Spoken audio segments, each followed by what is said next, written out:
I don't believe in magical things, but I still believe in me. I no longer need the magic it seems, but I'm still in need of me. I'm growing in my understanding of all the things I need. And what it seems I need the most of is reciprocity. I need boundaries for my flowing. I need friction for my growth.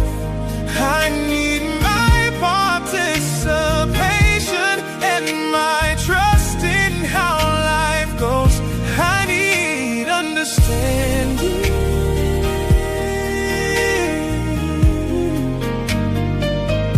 Help my understanding.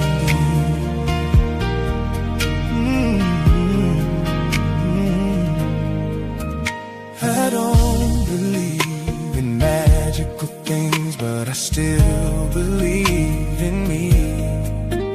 I no longer need the magic it seems, but I'm still in need of me. I'm growing in my understanding of all the things I need. And what it seems I need the most of is reciprocity. I need boundaries for my flowing. I need friction for my growth. I need my participation and my trust in how life goes. I need understanding. Oh, I'm here for understanding. Ooh, life needs understanding.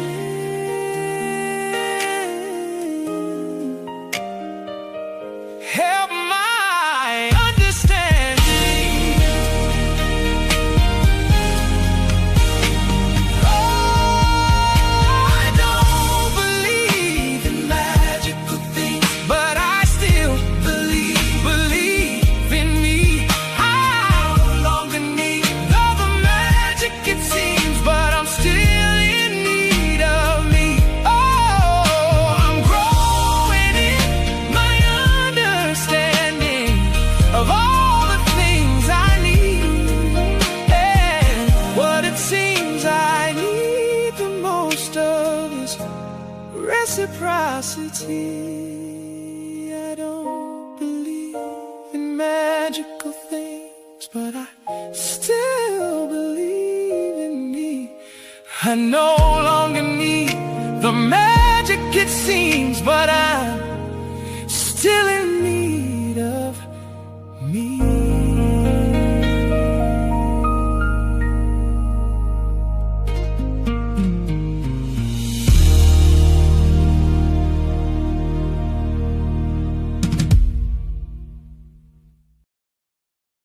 All right, all right, all right.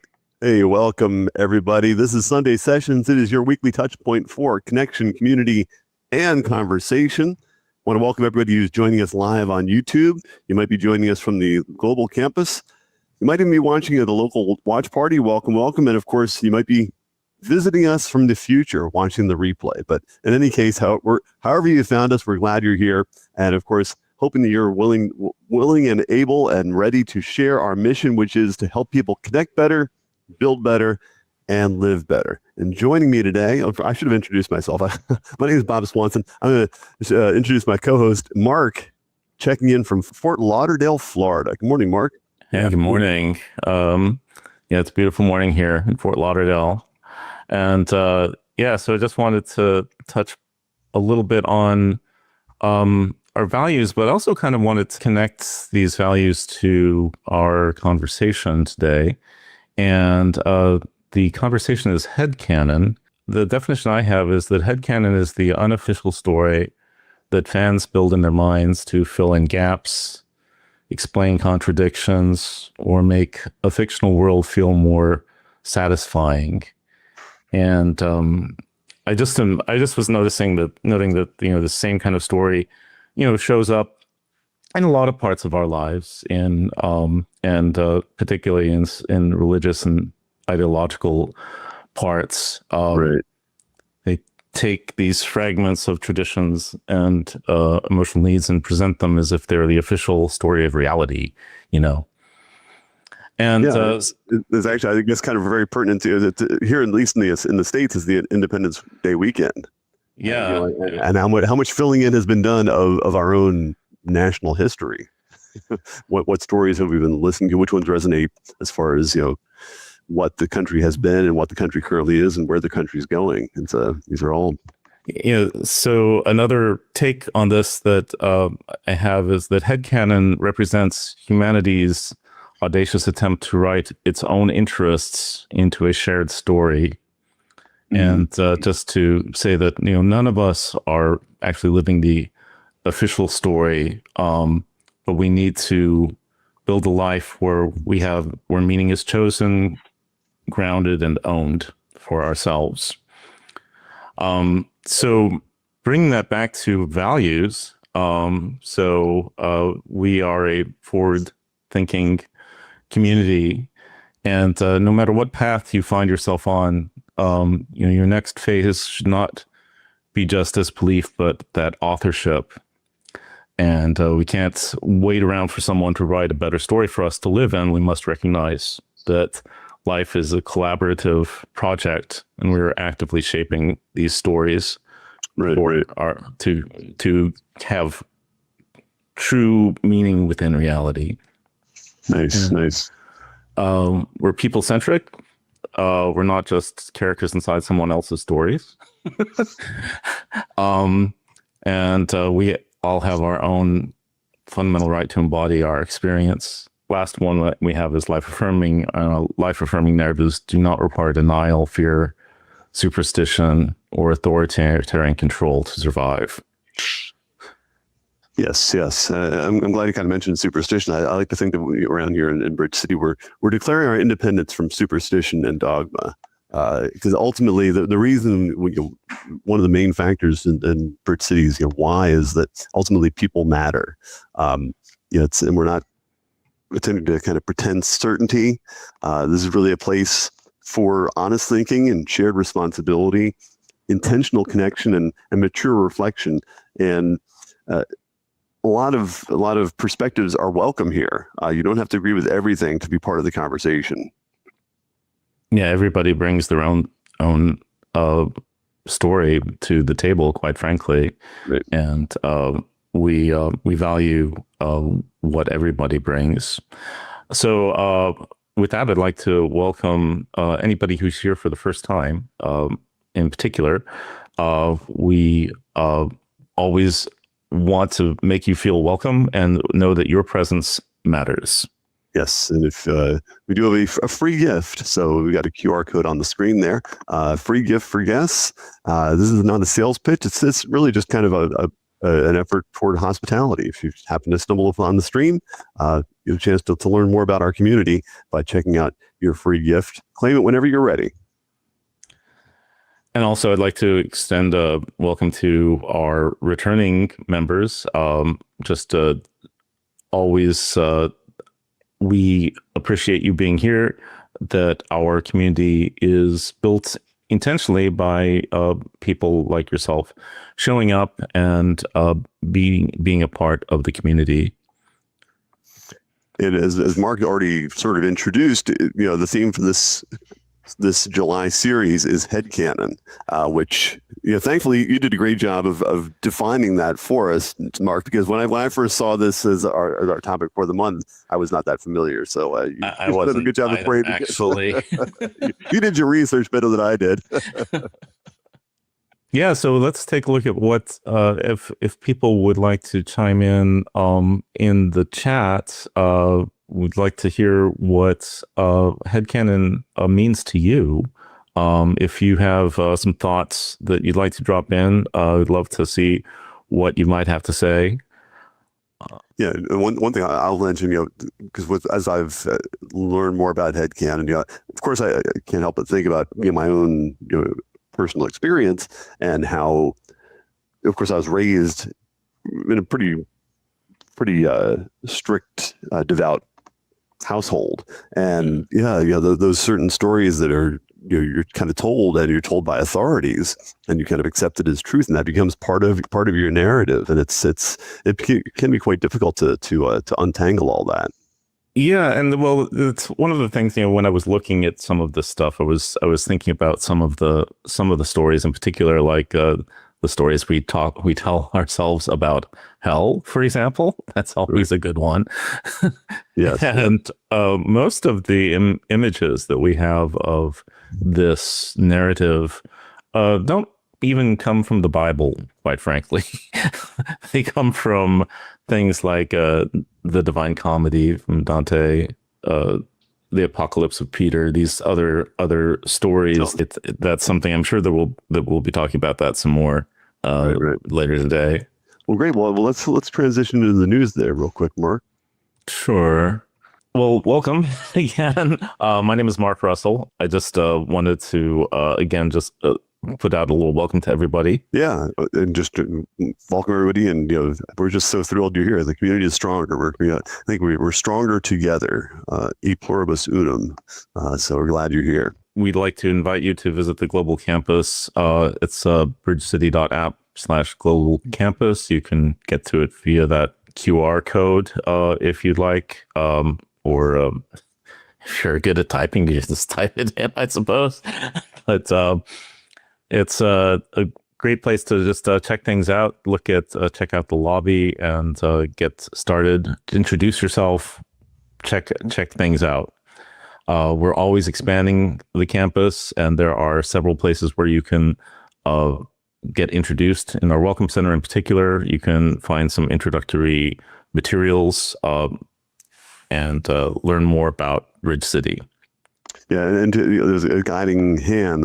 We have things called connection circles, so you get a chance to. You're not kind of on your own. You'll actually have a chance for a guided tour to get to know the community. And we also have things called small talks, where we have members that present on certain topics, and that is a great way to sort of learn get the temperature of the room, I suppose, and also get some personal development going on. I need to schedule one of those for myself. I'd scheduled one. I'm actually later this month. I'll be doing a thing like critical thinking, so looking forward to that. Excellent. If you've been a member and are perhaps interested in sharing Bridge City with other folks, consider hosting a watch party. Watch parties, they're pretty low key. It's really just a chance to have a small in-person gathering where several folks are watching a Sunday session together. And the nice part is that you'll immediately have a chance to have a conversation after the conversation, maybe even during the conversation. You might even heckle while it's going on, but or toss some ideas around. But that's a cool thing to do. It's a good way to just start getting involved. Of course, just showing up here, of course, is useful as well. We're going to move into another way of getting involved, which is clubs. We have some really cool clubs, including I must have gone. There we go. We were featuring 3 this week. We have an art club, we have a music club, and we have a production club. I can't draw a lick, so I'm not really that involved in the art club, but I do enjoy music, and I like to write music, and so I'm involved with the music club. Our member Jude she's the go-to, and she's the person who organizes songwriting sessions and that kind of stuff.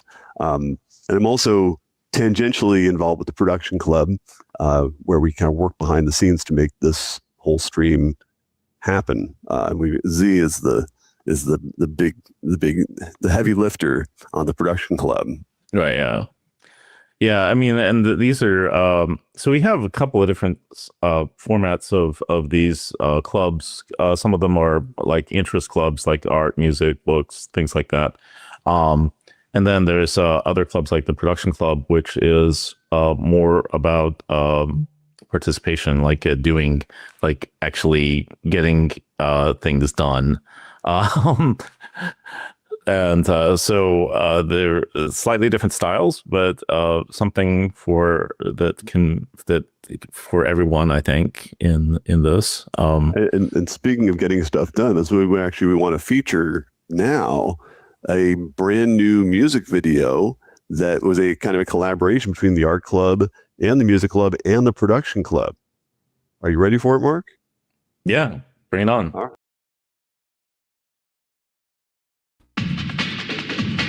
In a world full of irrational thinking and echo chambers, only the bridge builders can save the day, bringing us back to a shared reality based on truth and connection. Meet Fast Forward, bringing the future now. Meet Whimsy, fluttering to make new connections. And meet a Firmaman. Wait, is this really this guy's name? Really? Well, all right. Meet a Firmaman, doing whatever it is a Firmaman does. Together, they are the Bridge Builders.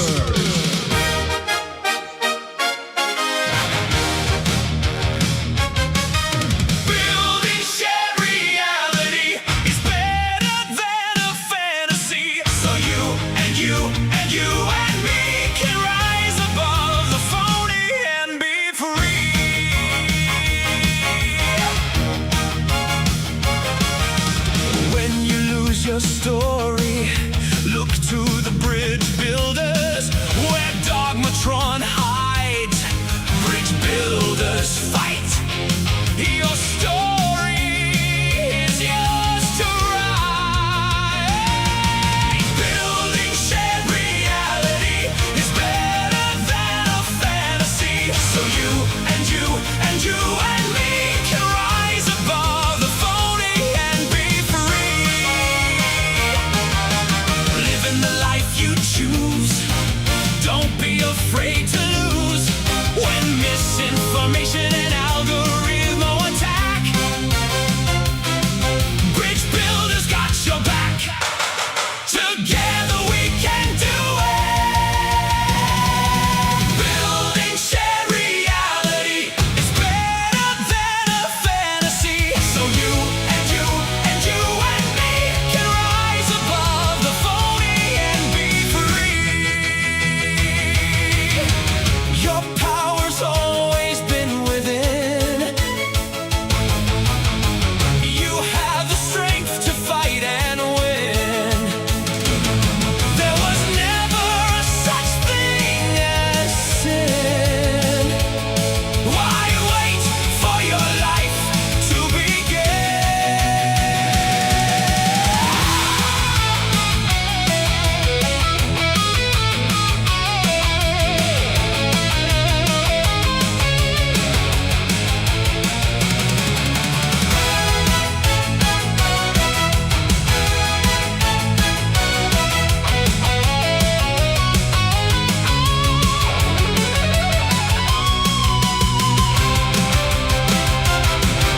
Building shared reality is better than a fantasy. So you and you and you and me can rise above the phony and be free.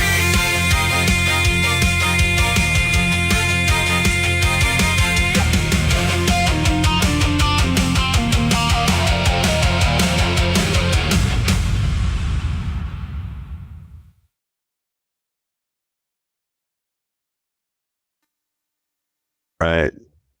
Yeah. So a big tip of the hat to go down to Z for the production on, but also Jude and for kind of forwarding the songwriting. There's our sound effects. and I love the fact that the Firmaman didn't get any color. That was a nice added touch or lack of added touch, which. So anybody who obviously a lot of members contributed to that. If you're a new member, you don't necessarily need to jump in and start contributing in the moment, but just see that that is a possibility. We're looking for more and more folks to get involved. But at the start, just kind of get kick the tires and get a feel for the Bridge City community. And we certainly understand that joining a new community can be a little bit overwhelming for some folks. Yeah, absolutely. So what I suggest is like when you do come in, if you go to the lobby, and then you'll find something called a welcome center. If you go to the welcome center, there's a new member area, and that's a good way to go and explore and to get more acquainted with Bridge City. It gives you the steps for starting, to say hello, to learn the campus, and onboarding. Uh, if interest, also of course join a team. Yes, our teams need more volunteers. So volunteering is important, and you just kind of ask yourself, what's one area of community building that you naturally care about, and then assess kind of your own strengths. Are you more of a behind the scenes person, or are you a people person? Are you a creative, an organizer? Perhaps just you're a support person. Whatever where your strength is, so there's certainly a role for you here at Bridge City.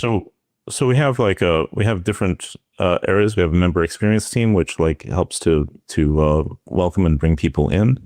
Our multimedia team, which is obviously what is creating this event today.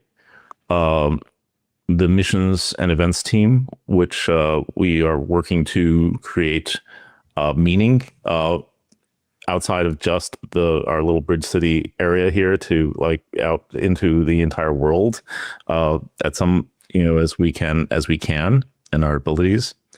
We have a social arts team, which I think that it's sort of like the social arts is that the collaboration of like the arts and the music and all that. Is that what sounds good to me?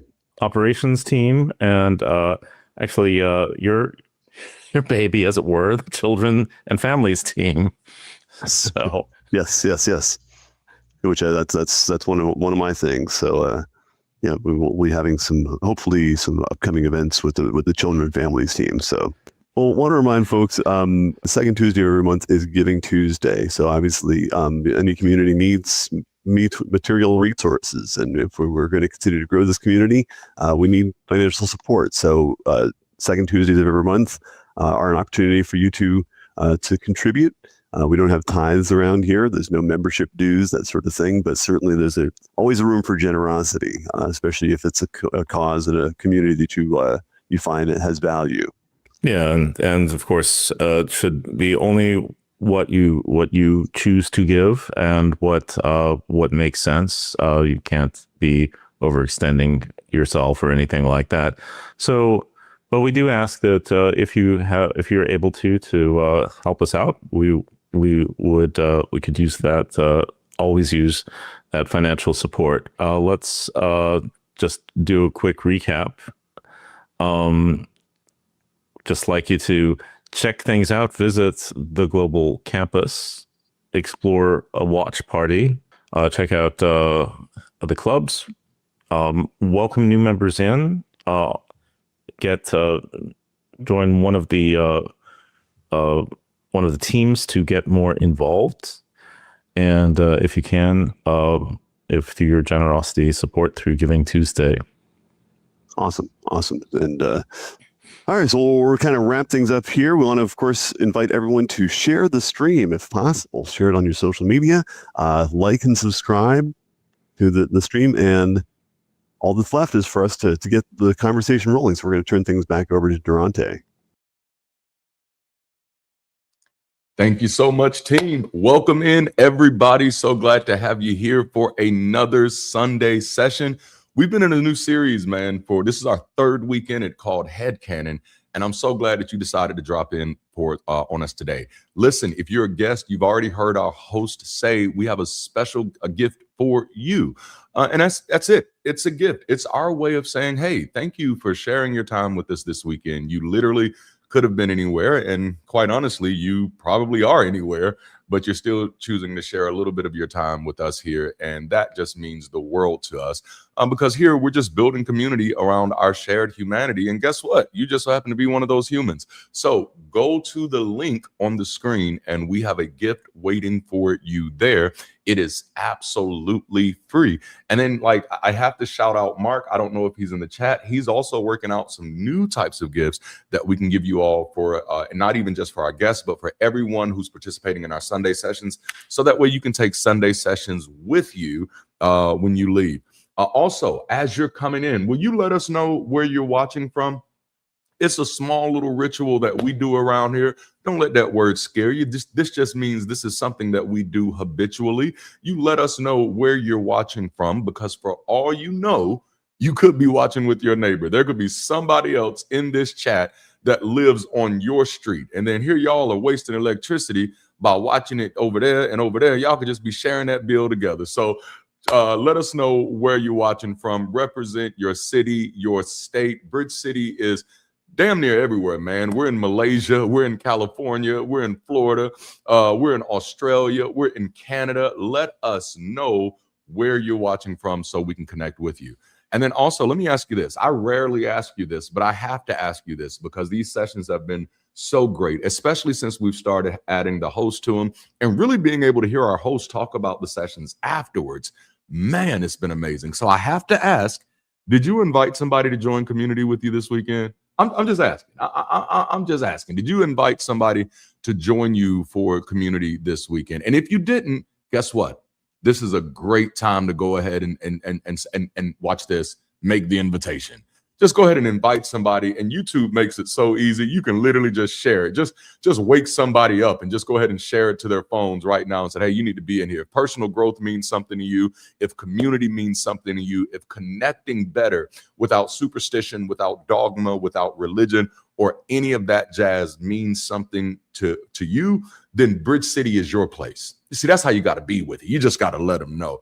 And then also we've started something new. We got Chicago. So yeah, I think we're getting a nice little growing crowd in Chicago. We got Jackson, Mississippi. Bob, I hope you see that. Mississippi's in the house now. Yes. And then for those of you who are here, please feel free to join us immediately after today's Sunday session. We started something new this month called coffee hours, right? So right after the Sunday session, for those of you that want to continue the conversation, meet some of the people on our team, learn more about the community, and just dive deeper into these conversations that we're having, bringing your perspective to the table, then you want to join us immediately after this. We'll be sharing the link with you to join us, and it's over on the global campus. All right, so y'all, welcome back. Indianapolis, Indiana. Okay, see, Indiana, we that Indiana, Chicago area. Come on now, let's get in there. Let's get in there. Yes. Look at, see, Jude is prepping for a whole presentation for a local group next week. Yes. Come on now. I love our community. I love our community. All right, y'all, let's jump into this. Welcome back to week 3 of Headcanon. And Headcanon has been our July series where we've been committed to claiming independence from inherited stories while reclaiming our stories within. And I love the way that Bob said it, because we opened this up on Independence Day weekend, what is traditionally known as Independence Day weekend in the U.S. And Bob said we're reclaiming our independence from superstition. And man, oh, that hit me. You know, I got to say it like my old Baptist self, in the city of my sanctified soul. Like I just loved it. So in this series so far, we opened up with week 1 called This Is My Story. And that's giving us all that reminder that regardless of who was here first, who was here before, regardless of all the stories that exist, if you are here, you have been invited to the table of co-authorship. Like I've been saying it all series long. If you were born, man, you were born into the writing room. Did you know that? That you were life, you know, that little dash between when you got here and when you leave, that dash is the writing room. So if you're going to be here, don't you dare let your life get overridden by somebody else's story. Write your story into this. And then last week, we explored villains with a conversation called Who's Bad? Oh, man. And if you missed that, we had a whole little Michael Jackson thing going on. It was real fun. It was real fun. No, trust me. It was fun. It was fun. Who's Bad? We're exploring how villains often evolve and emerge in our narratives.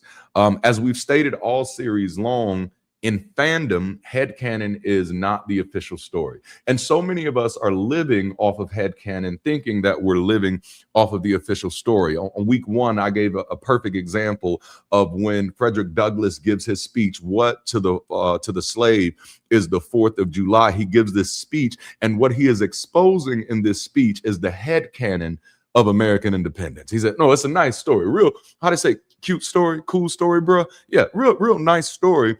But the truth of the matter is there are other perspectives that are being left out of the story. So this really isn't the official story. This is just headcanon.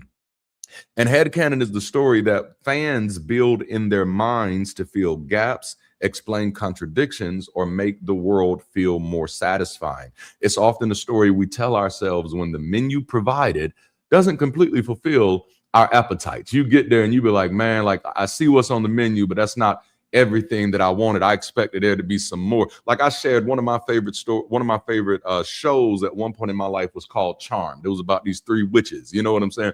Well, I guess 4 witches because Paige came on later. But in Charmed, they had this dude named Cole. He was half demon and he was half human, and he was just like the coolest dude ever. And then they end up writing him off. The actor that played him died recently. Broke my heart because I thought he was an incredible actor, but he died recently. But my headcanon was because the story, watch this, the story wasn't satisfying for me. They got rid of somebody that I really wanted to stay in the story. So in my headcanon, I wrote bruh back in the story. Nah, he's still here.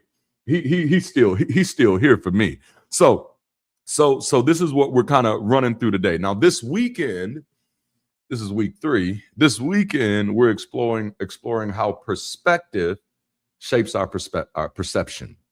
Perspective shapes perception by influencing what we notice, how we interpret it, and what meaning we assign to it. Our experiences, expectations, emotions, knowledge, and social position act like a lens, causing different people to experience the same situation in different ways. Can you sit with that? Different people are experiencing the same situation in different ways. Can you sit in that reality? I see you looking at me all cross-eyed and stuff. No, let's talk about it now. Can you sit in the reality that different people tend to experience the same situation in different ways? That is a part of our humanity. It is a part of our shared reality. To front load the big point before we even get started, what I'm really trying to say is that perception, as much as you think it is, perception is not passive. Okay, like if you're a note taker, that's a great spot for you to write something down. Perception, it's not passive. Okay, how someone experiences a situation affects how they feel, what they believe is happening, what choices appear available, and how they respond. So that means people do not merely possess different perspectives, they behave as though they are living in different worlds. Watch this, because experientially, they are. Experientially, we are living in different worlds. We live in a shared reality, but none of us experience that reality in exactly the same way. Oh, no. You're going to sit in that, damn it. You're going to sit in that, because I think a lot of the harm that we cause ourselves and to others come from the misunderstanding that we're sharing this reality, but we're not sharing this experience. We live in a shared reality, but none of us experience that reality in exactly the same way. I got to quote one of our members, Julian Gibson. You've got to go check out his YouTube channel at Party Wolf Media. Bruh man said, and I almost fell out my chair when I heard him say it. He said, we all live in our own mental multiverse. That's what Julian said. Julian said that. I didn't say it. Don't be looking at me like that. Go find him. Go find his page and subscribe to him and tell him how you feel about it. Because I'm not the one said it. He said it. I just agreed with it. We all live in our own mental multiverse. When you see life differently, you live it differently. Come on now, you've lived long enough to have some friends where y'all have been through some things together, and you kind of look around. By the way, that's the link to his channel right there. Go ahead and check that thing out. I told you we ain't playing with you. And by the way, it's also in the description of the video, just to make it easy for you. But surely you have had some friends in your life where you could not figure out Why in the world are you making these decisions? Why are you doing this? And in most cases, it's because even though we're sharing reality, we're not sharing the experience. And so when you see life differently, you live it differently. You do. You live life the way you live it because you see life the way you see it. And I once had to teach myself that in order to create a different world, you got to see the world differently. Yeah. In order to create a different world, you got to be willing to see the world differently. Okay, let's jump. The multiverse, for the sake of this conversation, is the collection of different experiential worlds people construct while occupying the same physical and social world. Those worlds are shaped by biology, memory, knowledge, emotion, social experience, attention, expectation, and personal history, which is why it is so hard to change other people's minds, because you can't just change somebody's mind without changing their life. Oh, y'all ain't ready for this. I'm walking too deep. Okay, let's go. Let me say that one more again. You can't change somebody's mind if you're not willing to change their life. Y'all better talk to me, because when you out there arguing with somebody and you think you're arguing with logic, you think you're wrestling with critical thinking, but what you're really wrestling with is biology. What you're really working against is memory and knowledge and emotion and social experience that you don't have any access to, because even though we're sharing reality, we're not sharing the same experience. All right. So I think this is a great place for me to go ahead and drop today's title. If you didn't know already, we're talking about the multiverse of madness today. Now, listen, if you're not bougie, go ahead and type that in the chat. It's real easy. You're not going to lose nothing by typing in the chat. You ain't got to pay nothing to type it in the chat. Just type it in the chat. Show a little love for the algorithm, and for other people who can't see it on the screens, they can see it in the chat. Just type multiverse of madness. And I ain't talking about Dr. Strange. You feel me? Okay, multiverse. Oh, I love this. Multiverse of madness. This is what we're dealing with. Let's start with a sobering confession. And this one might hit you in the gut. Humans, that includes you, by the way, didn't evolve to perceive reality. Did you know that? Man, y'all are excellent today. I feel like we have one of the best communities on this side of planet Earth. You feel me? No, humans didn't evolve to perceive reality. I know you feel like you got your, like you really got it, but no, humans did not evolve to perceive reality. I'm going to make this make sense, but I just got to make sure that it's sitting where it needs to sit. Next month, we're starting a new series called Sit in It. You're practicing now. You're practicing right now. I want you to sit in that. You didn't evolve to perceive reality. Now, I get it. We've come a long way and we've learned a lot of things. And at times we really feel that we have our finger on the pulse of things, but the facts seem to indicate that we're still just scratching the surface of reality as we are capable of understanding it. We're not as far out of Plato's cave as we'd like to assume. And for those of you that are not familiar with Plato's cave, in the allegory, Plato describes people who have spent their entire lives chained by their necks and ankles in front of an inner wall with a view of the empty outer wall of the cave. Now, they observe the shadows projected onto the outer wall by objects carried behind the inner wall by people who are invisible to the chained prisoners and who walk along the inner wall with the fire behind them. I'm gonna make this make sense in a minute. You just keep on rolling with your boy. Trust me. And then that's creating the shadows on the outer wall in front of the prisoners. Now, the sign bearers pronounce the names of the objects, the sounds of which are reflected near the shadows and are understood by the prisoners as if they were coming from the shadows themselves. Now, the big point of this part right here is that most of us, this is why I say we're not as far out of the cave as we think we are. Most of us have spent our whole lives in the caves of religion and superstition and culture and false beliefs and false ideologies. You just 2 seconds out of the cave and you already think you got the best view in the world. Now look at yourself. Your eyes ain't even adjusted to what you're seeing yet, and you already think you have the better view. Watch this. Only the shadows and the sounds are the prisoner's reality, which are not accurate representations of the real world. The shadows represent distorted and blurred copies of reality that we can perceive through our senses, while the objects under the sun represent the true forms of objects that we can only perceive through reason. See, and ultimately, this parable, this allegory, if you will, is ultimately about the effect of education and the lack of it on our nature. The opening song that we had this morning said, I don't believe in magical things, but I still believe in me. I no longer need the magic, it seems, but I'm still in need in me. And what it seems I need the most of is reciprocity. I need understanding. See, no, I can no longer afford just to go off of my senses, what I feel, how I see it. What I've learned thus far is that my eyes are good. My eyes are good. I mean, they okay. I wouldn't need these big old bifocals if they were that good, but they good enough with the assistance of these glasses. But my eyes are good, but my eyes are not good enough to perceive reality as reality exists. And this is why we need stethoscopes and telescopes and microscopes, because my senses can only go so far. So I have to use reason to interrogate. All right. I hope y'all ready. I told you I was gonna drop it home. I'll make it sense. I'm gonna make it make sense. I'm not gonna leave you where I left you. You feel me? No, humans evolved to perceive enough of the world to survive and function, not to experience reality in its complete unfiltered form. And I'm not trying to make you feel bad. I'm actually trying to set you free. You should actually give yourself a little more grace. You should actually give yourself a little more understanding that, like, nah, it's probably a likelihood that I don't see everything that I need to see. You beating yourself up.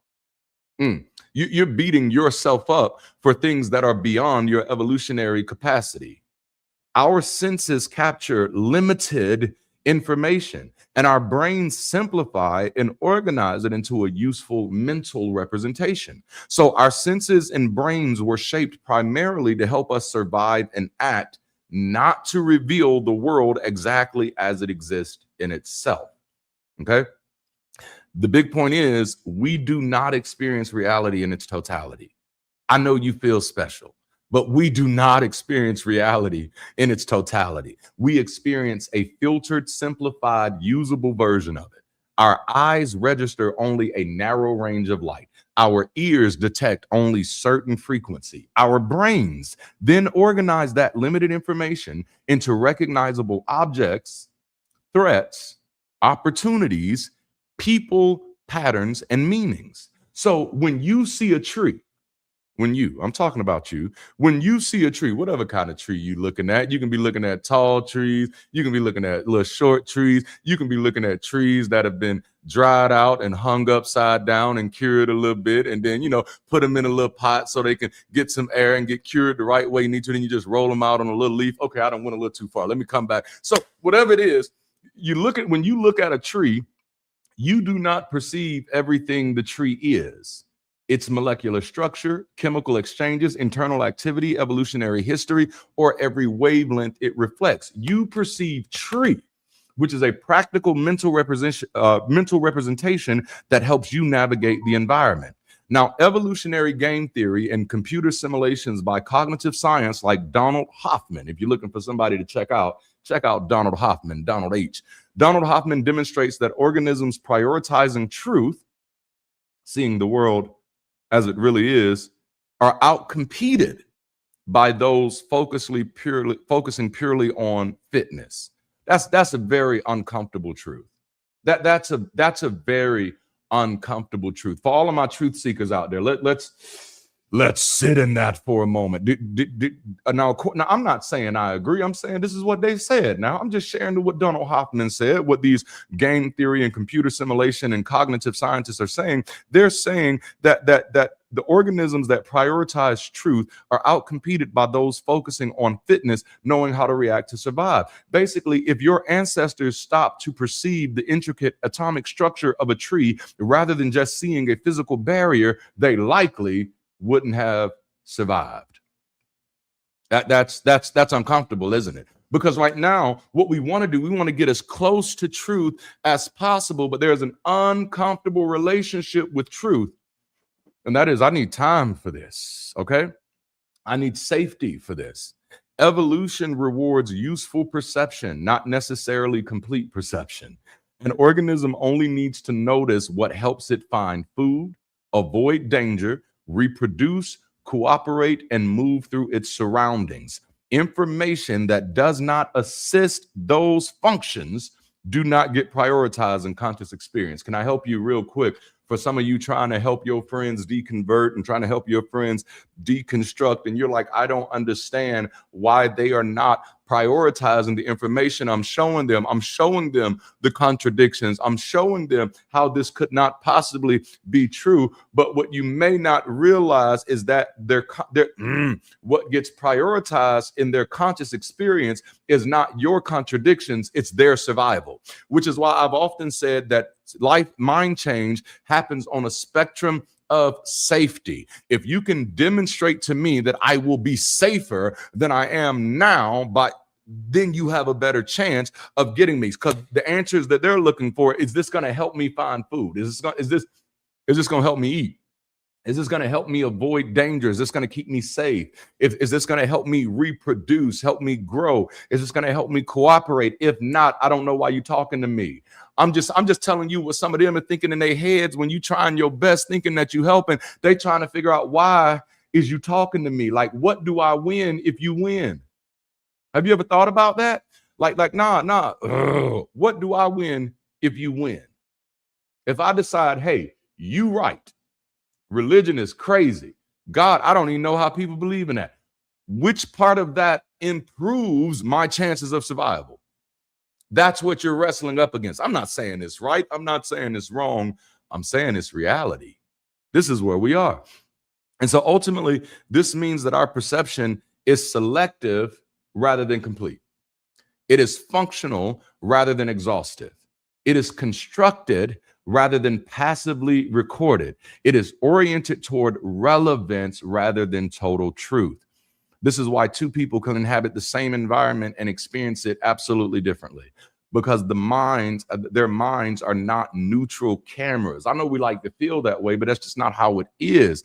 They are selecting, organizing, and interpreting information according to what their biology and experience have taught them to notice. So what appears obvious to us may be only the version of reality our minds are equipped, or conditioned to render. Have you ever thought about maybe you see things a certain way because you've been conditioned to see things a certain way? Have you ever thought about that maybe you experience things a certain way because this is the only way you've equipped yourself to experience things? Okay, now let's talk about it, because if we're going to be better, we've got to be better. And oftentimes I tell people, you're not willing to do better until you're willing to do different. And what I'm hoping that this headcanon series empowers us all to do, and I'm preaching to the choir, I'm talking to myself too, is to slow down and do different. Okay? Perception varies because everyone's brain interprets the exact same sensory input differently based on their unique background, experiences, and biology. No, that happens. That happens. I wonder, and this isn't in my notes, but I just want to ask this question. I got some more questions, but this one is not in my notes. But I want to ask you this. When you're at home, if you hear a bunch of pickup trucks coming down the street, just hear a bunch of pickup trucks, what feeling does it give you? What feeling? No, you at home. I'm about to show you something. You at home, you hear a bunch of pickup trucks coming down the street. What feeling does it give you? For some of you, it won't even be a thought in your head. For others of you, it might be, oh snap, it must be game week. This must be what they call it, tailgating time. You know, I've never really been into sports. I just got to be honest and tell the truth. But for me, when I hear it, if I'm at home and I hear a bunch of pickup trucks coming down the street, let me show you how my biology, how my memory, how my lived experience impacts what I'm hearing. When I hear a bunch of pickup trucks coming down the street, I hear the South is about to rise again. No, I'm telling you that. Now listen, I'm not trying to get you to feel bad for me. I'm not trying to get you to say, oh, dang, poor Darante, black dude in the South. I'm trying to show you how differently we experience things, even when they are minor. Yeah, because our perception shapes our perspective. Okay.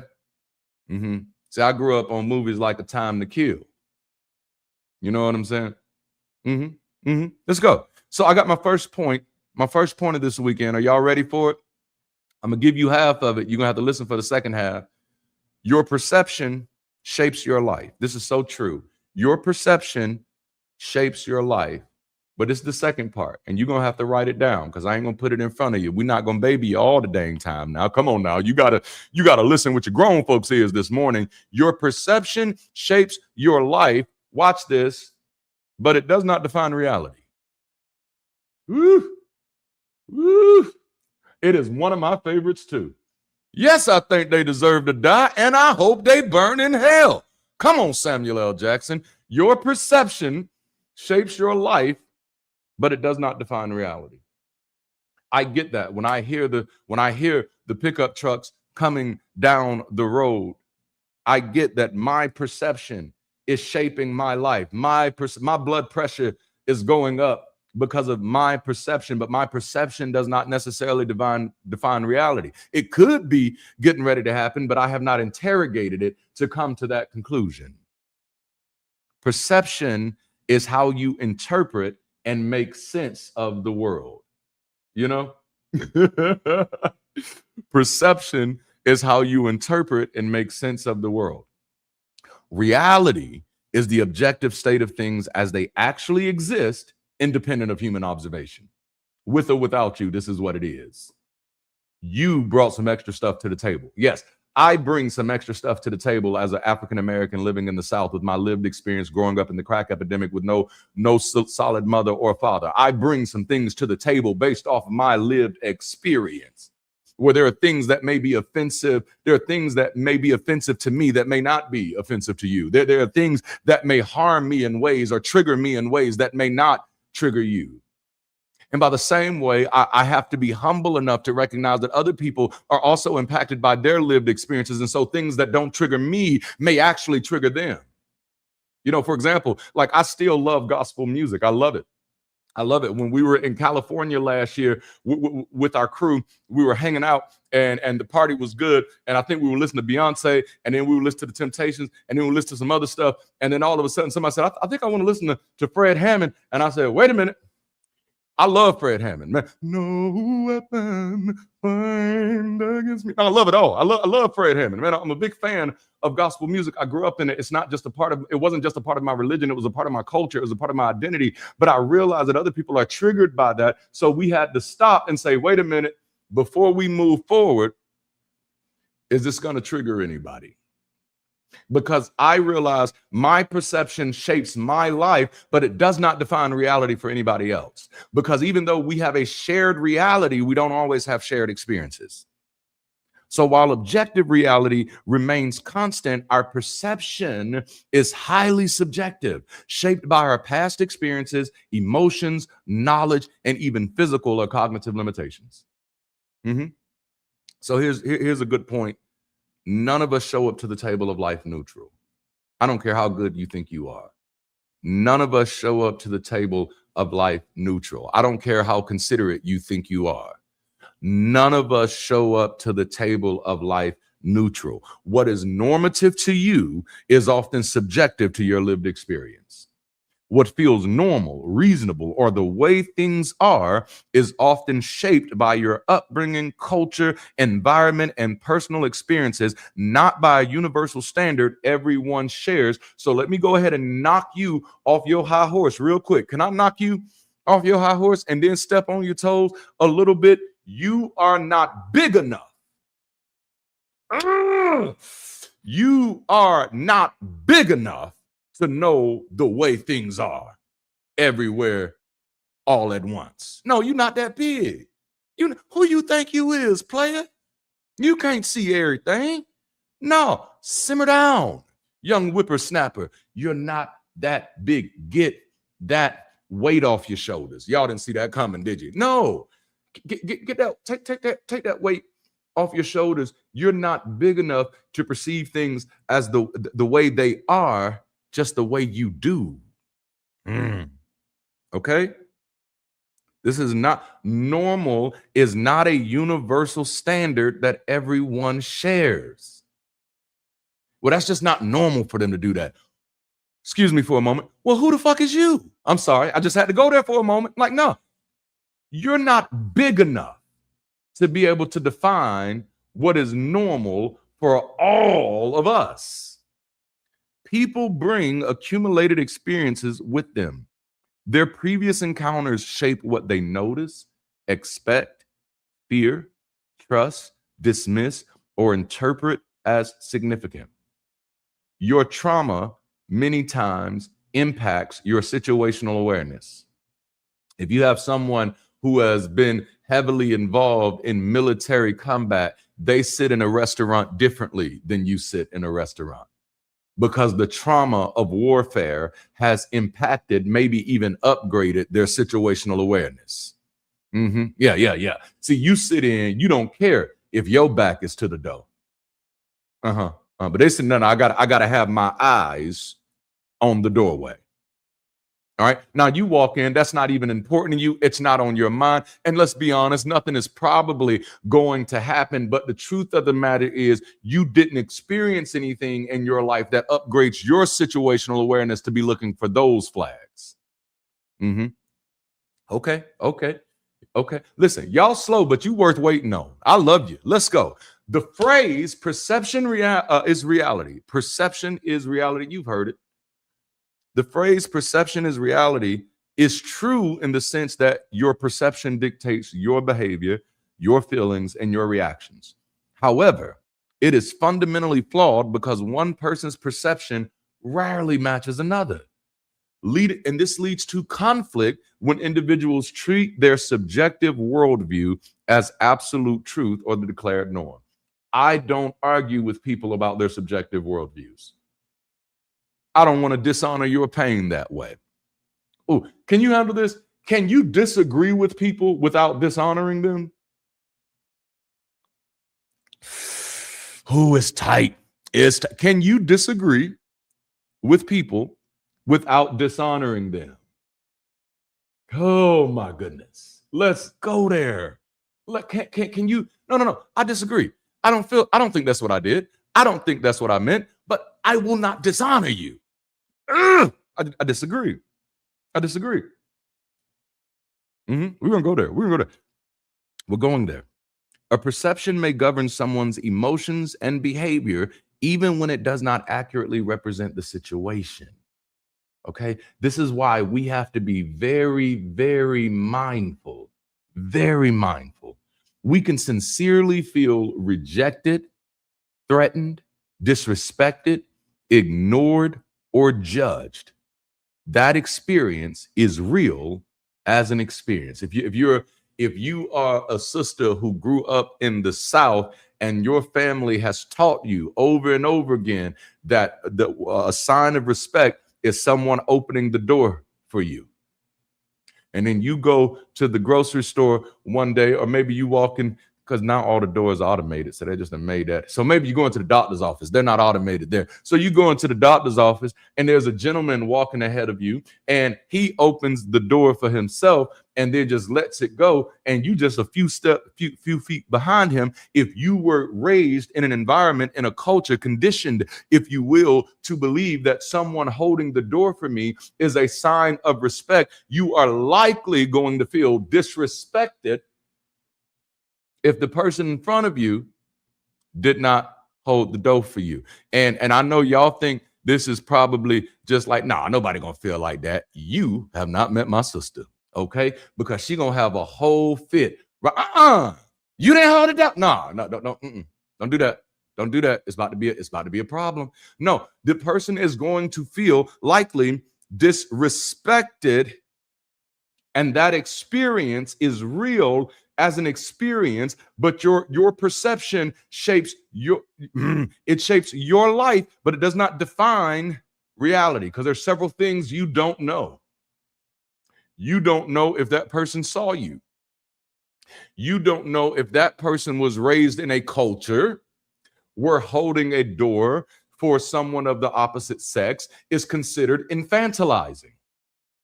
Now let's go there. Come on now. No, there's so many things that you do not know. And this is one thing that bothers me with the way that we do humanity now. We give ourselves permission to know things we ain't even tried to know. But it's because that experience feels so real. That experience feels so real. I cannot believe they didn't open the door for me. That experience feels so real, but what you're doing at that moment is you are taking your norm and making it everybody's norm without conversation. Like one of the things that's the most uncomfortable thing for me in the world, it will cause me to leave a room, is if I am sharing a room with other people and the we word starts being used where conversation has not existed. Well, we all think this, where we all believe this. Oh no, I think I gotta go. I think I'm in the wrong room because nobody knows what I think without talking to me. Okay. So listen, we can sincerely feel rejected, threatened, disrespected, ignored, or judged, and that experience is real as an experience. But our explanation of what occurred may still be incomplete or mistaken. Can you sit in that humility? Can you remind yourself that you don't know it all and then sit in that discomfort? We have to be careful of falling into the trap of moving from this is how I experienced it to therefore this is unquestionably what happened. But see, distorted perception does not only cause us to see situations as worse than they are. I don't want to just leave you on that side. It can also cause us to see people, opportunities, and claims as better, safer, or more trustworthy than they are. Hope, attraction, admiration, desperation, and the desire to believe can make us overlook warning signs, excuse contradictions, and become vulnerable to scams, manipulations, and lies. Stress, fatigue, fear, anger, excitement, and other emotional conditions can intensify certain features while obscuring others. Sometimes we exaggerate the danger. Sometimes we underestimate the danger. But in both cases, our perception may be sincere without being accurate. And that's a truth that we all got to learn how to get comfortable with. Yes, you can be sincere and still be wrong.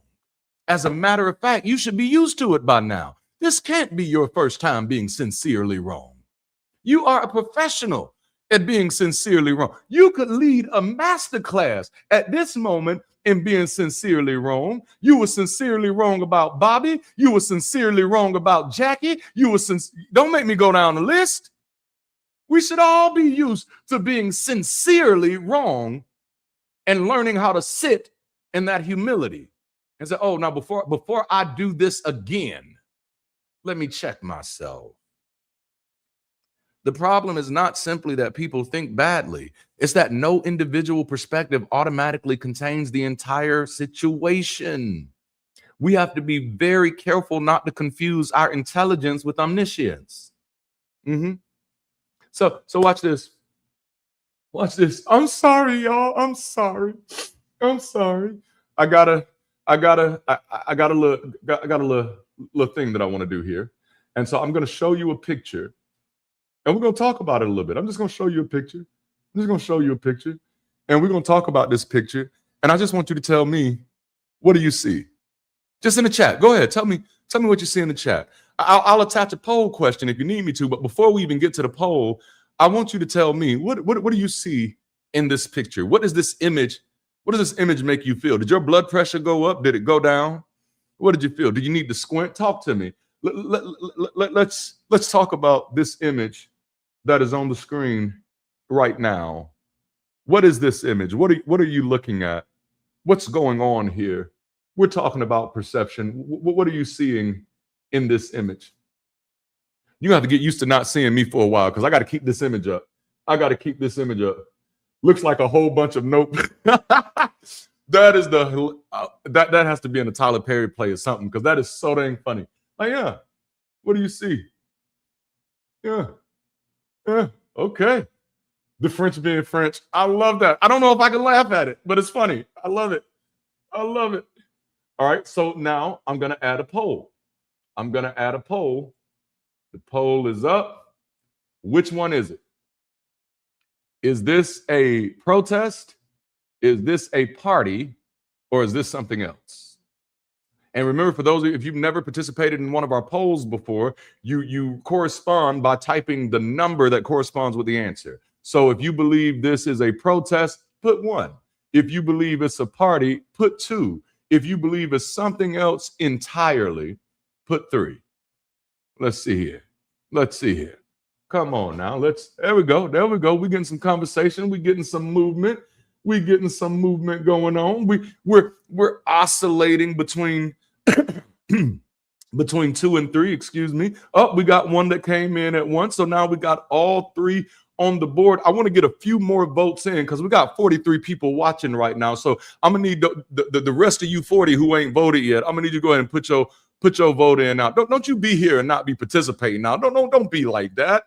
Don't be like that. Put your vote in. I'm loving this. Look at here. Look at here. It's a crowd I know not for what. So, come on now. I love this. Okay.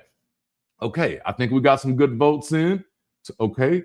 I'm having to lean in to look at them because my eyes do what my eyes do. But we're going to talk about it. So we got like 25% who says it's a protest. 25% said this is a protest. We have 43% that says it's a party. And we have 29% that said it's something else. I want to let everybody know who said that it is a party. You were the closest to the right answer. This is a celebration. But do you see how easily it is to confuse one with the other when you do not have the context? We're gonna keep rolling. We're gonna keep rolling. Not enough info. Yes. Come on now. All right. So let me take this poll down. I'm gonna stop this poll, and then we're gonna move on to the next image. Similar image, and I'm gonna put up the other poll. I want to give you some time to look at it first before I add the poll. Give you some time to look at it. Yeah. Yep. And now I'm going to throw up our poll for this one. All right. And it's the same question. Which one is it? And you can see I was so lazy with this one, I just duplicated it. And that's why the word copy is there. Don't hate the player, hate the game, and how tired it's making me. All right. Yeah. So which one is it? Is this one a protest? Is this one a party? Or is this one something else? Which one is it?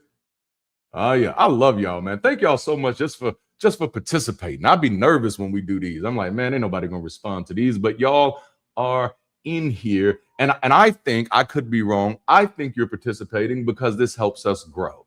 I think this helps us do better. I think this helps us move better. I think this helps us slow down before jumping to conclusions. Oh, that is hilarious. All right, so I'm coming back. We've had time to take in the image. And I'm going to say again that for those who voted for number 2, it's a party. You're absolutely correct. It's a celebration. But it looks so much like a protest or something else. But then even when we get it right, we didn't get it right because we're so good. Come on now. This is it. You know, a broken clock is right twice a day. We didn't get it right because we're so good. And we're going to talk about that a little bit. But we didn't get it right because we're so good. We got it right because it was one of the options available.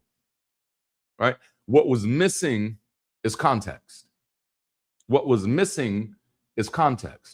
And I know we're going to be having the Politics Club at Bridge City is going to be hosting a media literacy talk.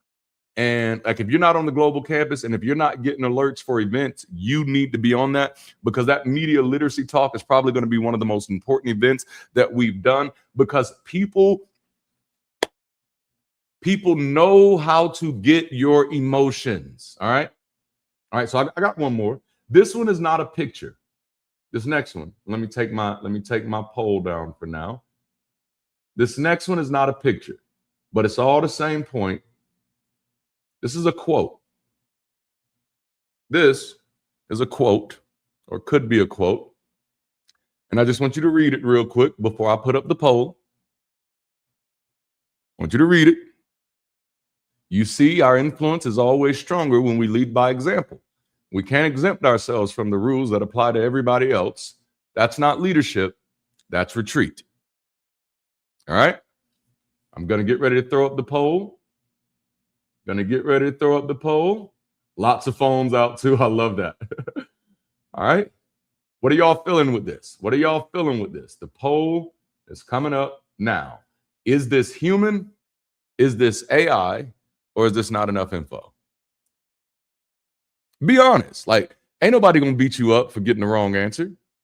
This only works when we're honest. What is it? I should have did this one first, huh? Which one is it? We got, come on, only one person? You're thinking about it, aren't you? You're thinking really hard. You see, our influence is always stronger when we lead by example. We can't exempt ourselves from the rules that apply to everybody else. That's not leadership. That's retreat. Is this human? Is this AI? Or is it not enough info? It's a hard one, ain't it? Because I see y'all bouncing on this one. Come on, let's get some more votes in here. Be honest. Like, listen, like I don't, like, I'm not gonna beat you up. I don't even know you like that. This is something to help us all. I love this. I'm so loving these answers. Okay. All right. Yes. What's up, Dale? What's up? All right. So we're getting these answers in here. Okay. So we have 47% at human. We have 26%, 25% at AI, and 25% at not enough info. Now, if you would, just share with the chat why you chose your answer. Why, if you said it was human, why do you think it's human? If you said it was AI, why do you think it's AI? And if you said it's not enough info, why do you not have enough info?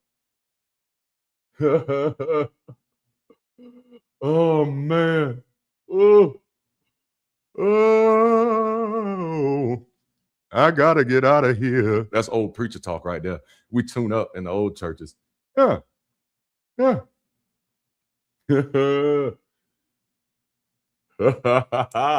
love it. All right, maybe if I say it this way. You see, our influence is always stronger when we lead by example. We can't exempt ourselves from the rules that apply to everybody else. That's not leadership. That's retreat. Do you know this is actually from a 2014 speech before the advent of AI as we know it today? This is a 2014 speech from former President Barack Obama to, let me make sure I get my information right, during his commencement address at the United States Military Academy at West Point on May 28th, 2014. Now, I made one change to the speech just to make sure that you couldn't catch it, and that in the speech it says, you see, our American influence is always stronger when we lead by example. That just would have been too much of a giveaway, so I took that out. Oh, man. So this is, now, why, for the people who thought it was AI, you probably thought for the same reason I did, right? Because it uses a rhetorical device that AI commonly uses. But the problem is AI is not really artificial intelligence. It is a language learning model. So every rhetorical device that AI is using is absolutely a human rhetorical device. And what we're often leaning ourselves over into is what I like to call the red car syndrome. Not that you done got your new shiny red car. You feel like everybody got red cars now. You're like, oh man, there's a red car everywhere. But the only correct answer here, not correct answers, all the answers are correct. The only appropriate answer here is not enough info. Not enough info. Woo. This was good, right? Obama and AI the same thing. I am not mad at that. I'm not mad at it. I'm not mad. Oh man. All right, so I'm gonna take that down. I think I can take my poll down now. Let me find my poll. Bam. All right.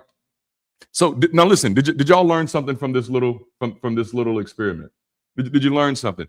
Our perception shapes our life, but it is not enough to define reality.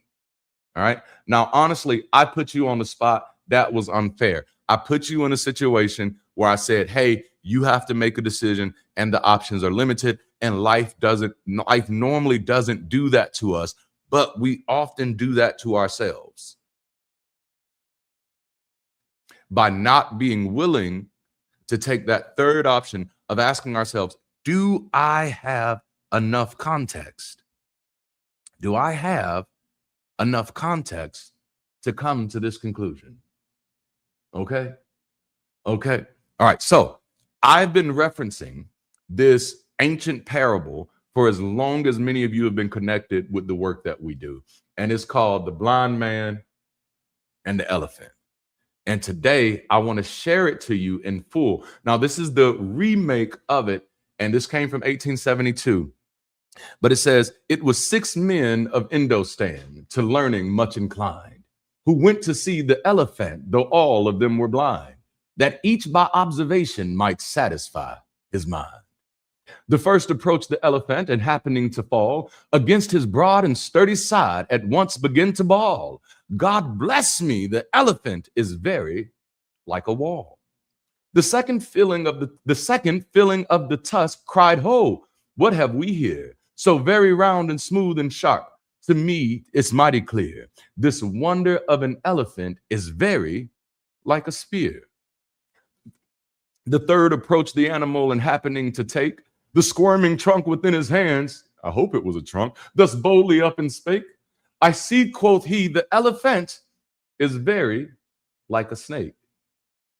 The fourth reached out his eager hand and felt about the knee. What most this wondrous beast is like is mighty plain, quoth he. 'Tis clear enough, the elephant is very like a tree. The fifth, who chanced to touch the ear, said, e'en the blindest man can tell what this resembles most. Deny the fact who can, this marvel of an elephant is very like a fan. The sixth no sooner had begun about the beast to grope, than seizing on the swinging tail that fell within his scope. I see, quoth he, the elephant is very like a rope. And so these men of Indostan disputed loud and long, each in his own opinion exceeding stiff and strong, though each was partly in the right and all were in the wrong. So oft in theologic wars, the disputants, I ween, rail on in utter ignorance of what each other mean, and prayed about an elephant not one of them has seen. Every perception a person has is based upon their own personal experience. It is based on what you're touching and what you've been touched by. But it's so important to remember that what you're touching and what you've been touched by may not be representative of the whole. You know what? I gotta platform this. This is the most hilarious part. The elephant was like, I see all you dumb mofos. You know, like, come on now. He's just sitting there, just letting himself be molested like that. That's just so wrong. Like, we all out here molesting life. Am I going to get demonetized for saying this? Anyway, every perception a person has, every perception a person has is based upon their own personal experience. And you can't change that experience. You can't tell the person who's holding on to what feels like a rope that you're out of your mind. This is not a rope. This is a wall. They don't have an experience with a wall. They don't have an experience with something that feels like a wall. They have experience with something that feels like a rope or like a spear or like a fan. And that's where much of our conflict and our disagreements and our mishaps come in place. Oh, madness ensues. This is the multiverse, man. People perceive the world differently because no two people have the same experiences. This is a big ass elephant, y'all. Life is a big ass elephant. Listen, life is the elephant in the room. Okay, let's address the elephant in the room. His name is reality. Her name, their name. There we go. Their name is reality. Got to be right. Okay. Experiences make us who we are. It shapes our minds and opinions, our likes and dislikes. This is why, like, when intervening in what is often labeled as at-risk cultures, at-risk youth, one of the best things that you can do is to expose them to something different. It's to give them new experiences. You can't give me a better idea that doesn't come with a better experience. You want me to change my mind, but you ain't even trying to change my life. This is the real wrestle that people are having with. These are the things that people are struggling with. These are the things that people are dealing with. You want me to experience what you're experiencing, but I'm on a different side of the elephant. It's difficult to have one ideal definition of certain concepts, even concepts like justice or virtue or an ideal society. I wrestle with that because, like, that's my work is community building. And it's not community building just for the sake of saying that I got people that come to my community. It's community building because my children have to inhabit this world. So it's not just community building that I'm interested in. It's world building. My children have to inhabit this world. And so I wrestle with what is an ideal society. And when you're willing to do that from a place of humility, you have to get off your high horse and realize that you're not qualified to determine what is ideal for everyone. This is one thing I challenge people in, regardless of where they land on their politics. Where do you pull your confidence to determine what is best for everybody, with you only occupying less than 1% of the planet? You barely know 80 people and you trying to speak for 8 billion. To me, that's repeating the harm of the past. Anytime we think somebody's limited perspective is good enough to know for all of us, we are headed towards a slippery slope back into the destruction that we came from. Damn, that wasn't in my notes, but I felt it. You know, our experiences color our opinions of people different than ourselves, and even our opinion of the dark. Some people are afraid of the dark. Some people love the dark. Some people adapted to the dark. Some of us were born in the dark. Somebody catch that reference. I didn't do it quite right, but this is the multiverse of madness. I find it no coincidence that humility and human both begin with HUM. Like, humble yourself. Sit down. Be humble. Sit down. I took the other word out, but you get what I'm saying. All right. So this brings us darkness. Oh. Some people forget that other people are even people. That is so true. So watch this. Here's our next point of this weekend. Your experience deserves recognition. That's the freebie that I'm giving you. Now, look, take a snapshot, screenshot, do whatever you got to do to keep this with you. And I mean this like your experience deserves recognition. My experience deserves recognition. Your children's experience deserves recognition. Watch this. The people you don't like, their experience deserves recognition. The people you disagree with, their experience deserves recognition. Like if you're willing to extend it to yourself, you got to be willing to extend it to others. Your experience, yes, it deserves recognition, but here's the part that I need your grown folks' ears to catch. But your interpretation remains open to examination. Mm-hmm. I'm gonna say, I told you I'm gonna say it again. I'm here with you. I hear you. Don't you be rushing me. Your interpretation remains open to examination. Your experience deserves recognition. We had this conversation in our trigger warning yesterday about conflict in community and really wrestling to determine what exactly is harm, because it's not as easy to define as people think it is. Your experience deserves recognition, but your interpretation remains open to examination. To make this really clear, let's get a definition for reality. Reality is the totality of existing entities. Thank you so much, Zernial. Reality is the totality of existing entities. It is the multiverse of our shared experience. That's what reality is. Like, I want to encourage you. Now, this is not a statement of physics. You'd have to talk to my son about that, who's going to the University of Alabama as a sophomore for his first year, and he's a triple major in physics, in math, and in data analytics. Okay, I'm sorry, I had to go there for a moment. You got to ask him about whether the physics are right on this. But reality is the totality of existing entities. In other words, reality ain't just your story. Reality is the whole story. Reality isn't just how you see it. Reality is everything that is. Reality includes other people, even the people you don't like. Reality is the multiverse of our shared existence, our shared experiences.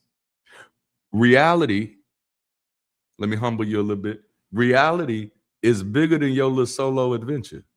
Like, I know you got main character syndrome. I do too. I am the main character in my story. And until I'm like closer to 80, I will always be the main character in my story. I am.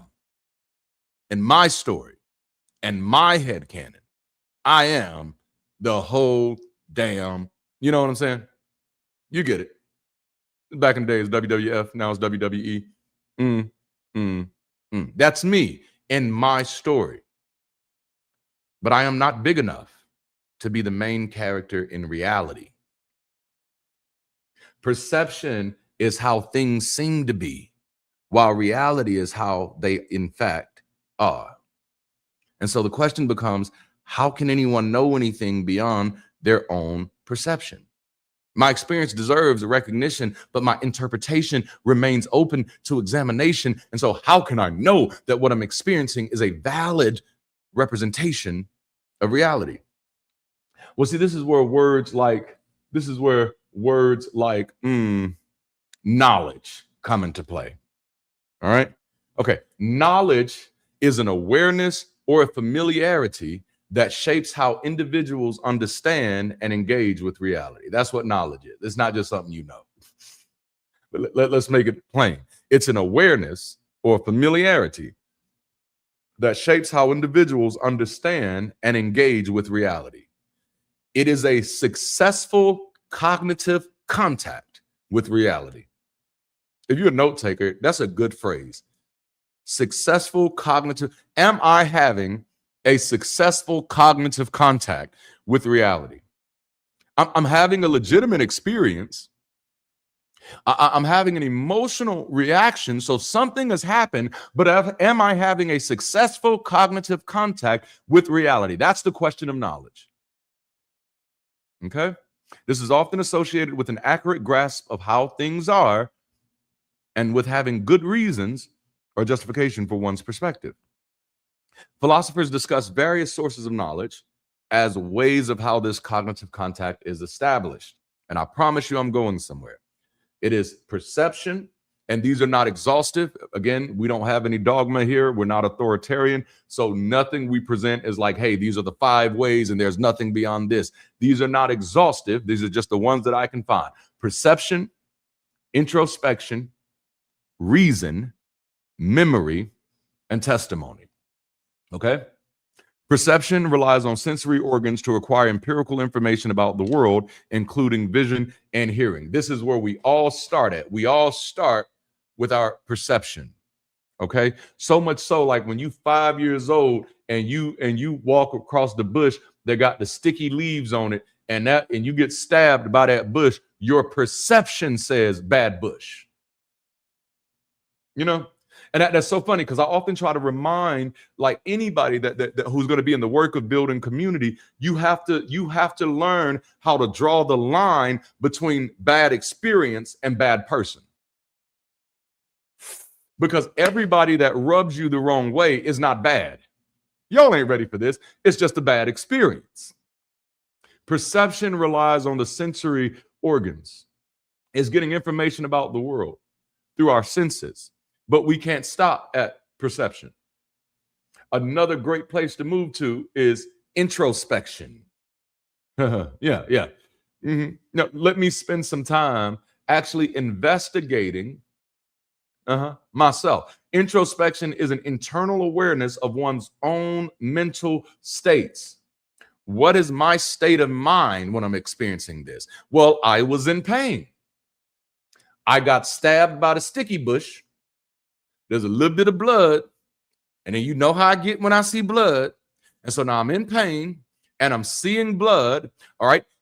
What does that mean about my own mental state at that moment? I ain't trying to say you crazy. Now, I ain't trying to say nothing like that, but I am just saying that maybe the pain and the sight of the blood might be clouding how I'm experiencing this. And this goes from being a bad experience to being a bad bush. All right. The next one is reason. Reason is the ability to draw logical inferences and arrive at truths independent of immediate sensory input. This is a step that many of us, as reasonable as we are, do not actually get to. We're lucky if we make it to introspection. Most of us stop at perception. And I want you to understand, like, your perception is absolutely valid. It is representative of the experience and how you experienced it. But it's not big enough to tell you what happened. And so you got to move to introspection and then reason, independent of how I felt about it, what actually happened. We just talking about how to navigate the multiverse today, okay? We navigating the multiverse, traveling through space and time on a surfboard, like the Silver Surfer, even though he doesn't surf like this. This is more like Beyonce, surfboard, NSFW. All right, next one, memory. Memory is the capacity to store information from other sources and make it available to cognitive processes when needed. And I know many of you are already like, hold on, now how could memory be helpful right here? Memory is a wonderful tool of humbling your ass. That's the best way I can say it. Memory, if you be honest with yourself, will humble your ass. All right. So you go through the perception, sticky bar. I'm in pain. I see a little blood. What the hell is going on? And then introspection, my mental state. Because I'm in pain, I might not be coming to the best conclusion about what is happening because I'm speaking through my pain. So let me knock on the door of reason and kind of separate the perception from it for a moment. But then, Darante, now you're talking about memory, and a great question to ask for memory is, how many times have I been wrong before? Oh, yeah, come on. Oh, no, let's go there. See, this is why Bridge City is 1,000 times better than any church than any religion, because we're going to have grown folks conversation up in here. We're going to have grown folks conversation. We often appeal to our memory to prove the things that we want to prove instead of appealing to our memory to remember how fragile we actually are. Now, you remember that time you were really convinced that Kiki was the one. The perception and everything was in there. No, memory. How many times have I been wrong before? How many times have I had this exact type of emotive response to something and still didn't have enough information to make that decision? Okay. Then here's another one. Testimony. Testimony, Darante? Yes. Testimony is a form. I'm not suggesting that any of these are reliable by themselves, but testimony is a form. Testimony is a transmission of knowledge from one person to another through communication. It's one that I use frequently. We mentioned it yesterday when we were in our trigger warning. And by the way, we do trigger warning every third Saturday of the month at 2 o'clock Central Time, 12 noon Pacific Time. What does the S stand for? Oh, standard. Okay. All right. I just had neurospicy moment. No. So if something happens and someone says, ooh, something bothered me, and it gets brought to me, I don't trust my own perspective to be big enough to know what to do. So instead, I get other testimony. Hey, what does this look like to you?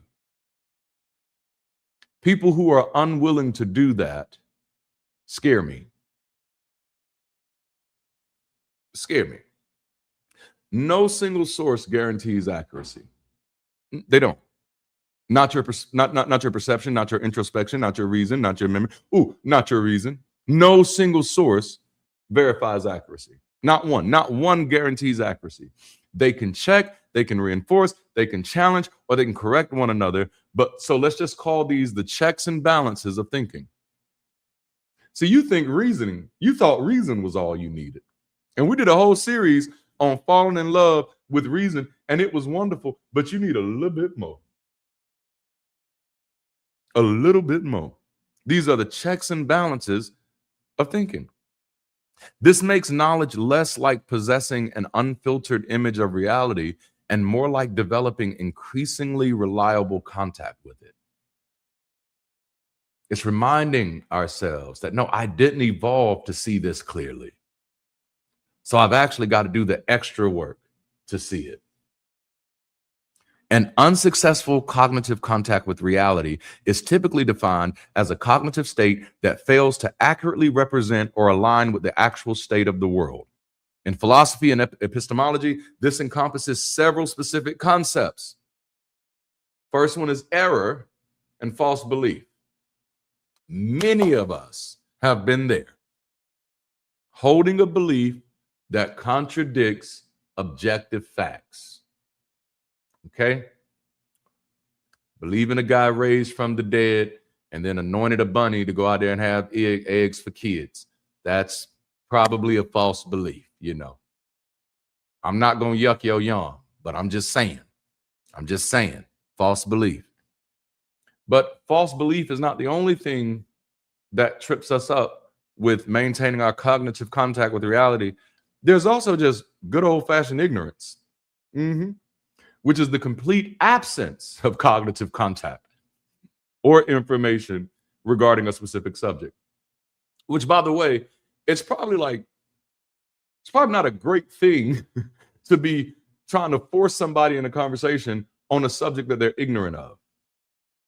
Because at best, you've just moved them over to another dogma to follow. See, we have to move from trying to convince people into educating people. I don't want to convince you. I don't want to persuade you. I want you to be as educated as you can. I want you to be as informed as you can. The next one is delusion, a fixed false belief that is resistant to reason and contradicted by reality. The next one is hallucination or illusions. which is a sensory or perceptual experience that does not correspond to any physical stimulus or objective reality. And then this last one, which I really like this last one now. I really like this last one. Epistemic justification failure. Now, this is the one, like, and I mentioned this. I said we were going to come to this when we were doing our little photos. And I said, like, this is something where a belief you hold might coincidentally happen to be true, but it was formed through an unreliable method or flawed reasoning. So someone got mad at me one time because I said a conspiracy theory can be true. I'm like, no, it can't. And I'm like, yeah, it can. What makes a conspiracy theory is not its truthiness or its falsiness. What makes a conspiracy theory is its lack of justification. Which means, no, a conspiracy theory could absolutely, there could be aliens right now running the White House. I have some jokes there. I'm going to leave it alone. There could be, but the epistemic justification to get to that conclusion is severely lacking. And epistemic justification failure is probably one of the most crippling things that we come across in humanity, because it is very easy to feel like we know better because we got something right, even though we didn't do the work to get it right. Let me take you back to 7th grade math, where that teacher said, okay, I see that you got the right answer, but baby, I'm going to need you to show me your work. No, show me the work. Show me how you got the answer. Because a broken clock is right twice a day. Show me how you got it.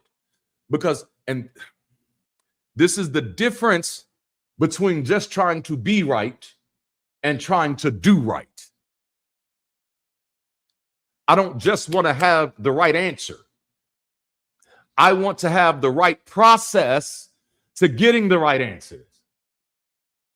Like this is how theology messes with people's minds, because it convinces you that when you accidentally came to the right answer, that you earned it.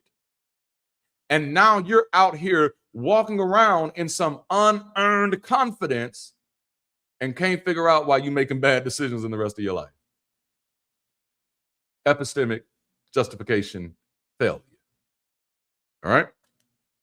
So knowing how the decks of perceiving reality are already stacked against us, how can we better examine our interpretations in order to navigate this multiverse of madness? I'm so glad you asked. I think it first begins with admitting that we all have blind spots and refusing to let clarity precede curiosity. Jalapeno. Refusing to let clarity precede curiosity. I'm not clear on anything that I haven't questioned. How are you so clear? Habanero. How are you so clear and you ain't questioned? Hell yeah. I love y'all, man. It's admitting that we all have blind spots. I could be wrong. I'm intelligent. I'm not omniscient. And listen, I don't say that because it's a nice quip. It is. It's a dope quip. I mean, bars, right? But I don't say that because it's a nice quip. I don't say that because it makes me bigger. I say that because it keeps me humble. And it keeps that pressure off my, get that weight off your shoulder. It takes that weight off my shoulder. Like when I was a pastor, a Christian pastor, I guess I still kind of am a pastor. I don't like the word pastor because a pastor is about shepherding, and I ain't shepherding no damn body. Okay. Shepherd is a cross species thing. You shepherd a species. No, we not shepherding no damn body. We all humans. But when I was a Christian pastor, there was always a lot of weight to know the answers to things. There's always a lot of weight to know exactly what's wrong and what's right. Anytime somebody's having a dispute, they're bringing it to you and they're giving you their limited context and they're telling you, now you make a decision. I don't even know y'all. There's a lot of weight. Get that weight off your shoulders. It's a lot of weight. I'm intelligent. I'm not omniscient. So I don't expect myself to know everything. I don't expect myself to have everybody's answers. I started telling people, listen, I will get in the ring and fight with you, but I'm not about to fight for you now. I'm not going to fight for you. Yes, immense pressure. So now people have, what do I do? Baby, I don't know. We can sit down and talk through some things. But now I no longer feel the pressure to have clarity where my curiosity hasn't existed. So that means slowing down to ask questions like, okay, anytime something happens, slowing down to ask questions like, what happened? What actually happened? Not what did I experience? What happened? What did I notice? What did I feel? What meaning did I assign to it? What assumptions did I make? And you can feel absolutely like confident about your assumptions. But when you ask that question, what assumptions did I make? Go back to thinking about the epistemic justification failure. The assumption that I made, was it supported? Like by anything other than my perception? What information might I be missing? Going again, talking about my sister, when the guy in front of her doesn't open the door or hold the door open for her, and in her mind, he's just being a jackass. But in order to jump to that assumption, there's so much information you'd have to know about that other person. You'd have to know that their eyes work just like your eyes work. You'd have to know that their culture taught the same thing your culture taught. The purpose is not to eliminate emotion or personal experience, it's to prevent the first interpretation produced by those influences from becoming unquestionable truth. Years ago, while an atheist, I decided to pastor a little Baptist church. They were looking for a pastor, and they called me, and I was like, interesting. And it was a little small Black Baptist church, old folk. And I was like, they're not really charismatic, not really Pentecostal, so I don't have to do a lot of the superstitious stuff. So maybe this would be a good fit. Maybe this is a way that I can still do community work. Maybe this is a way where I can still do things for the people that I love and still do the things that I love without having to cater back in it. So I did that for a while. And a very short while, I think it lasted like 3 months. Oh yeah, I move on quickly if y'all didn't know that about me. Call me the pull-out champion of the world. But so maybe about 3 months. And we were doing like rehearsal one night with the musicians and the singers, and one of the singers, for whatever reason, got it in her mind that the musician did not like her. Okay, so she's getting ready to sing a song, and the musician, he's just playing, he's looking down at his keys. He was a friend of mine at Asperger's. He rarely really looked at people unless he was like really into you. So he was just looking down his keys, playing a song. She's singing. She hits a note that she's uncomfortable with. The note doesn't sound that great. She looks over at him and says, he was laughing at me. Okay.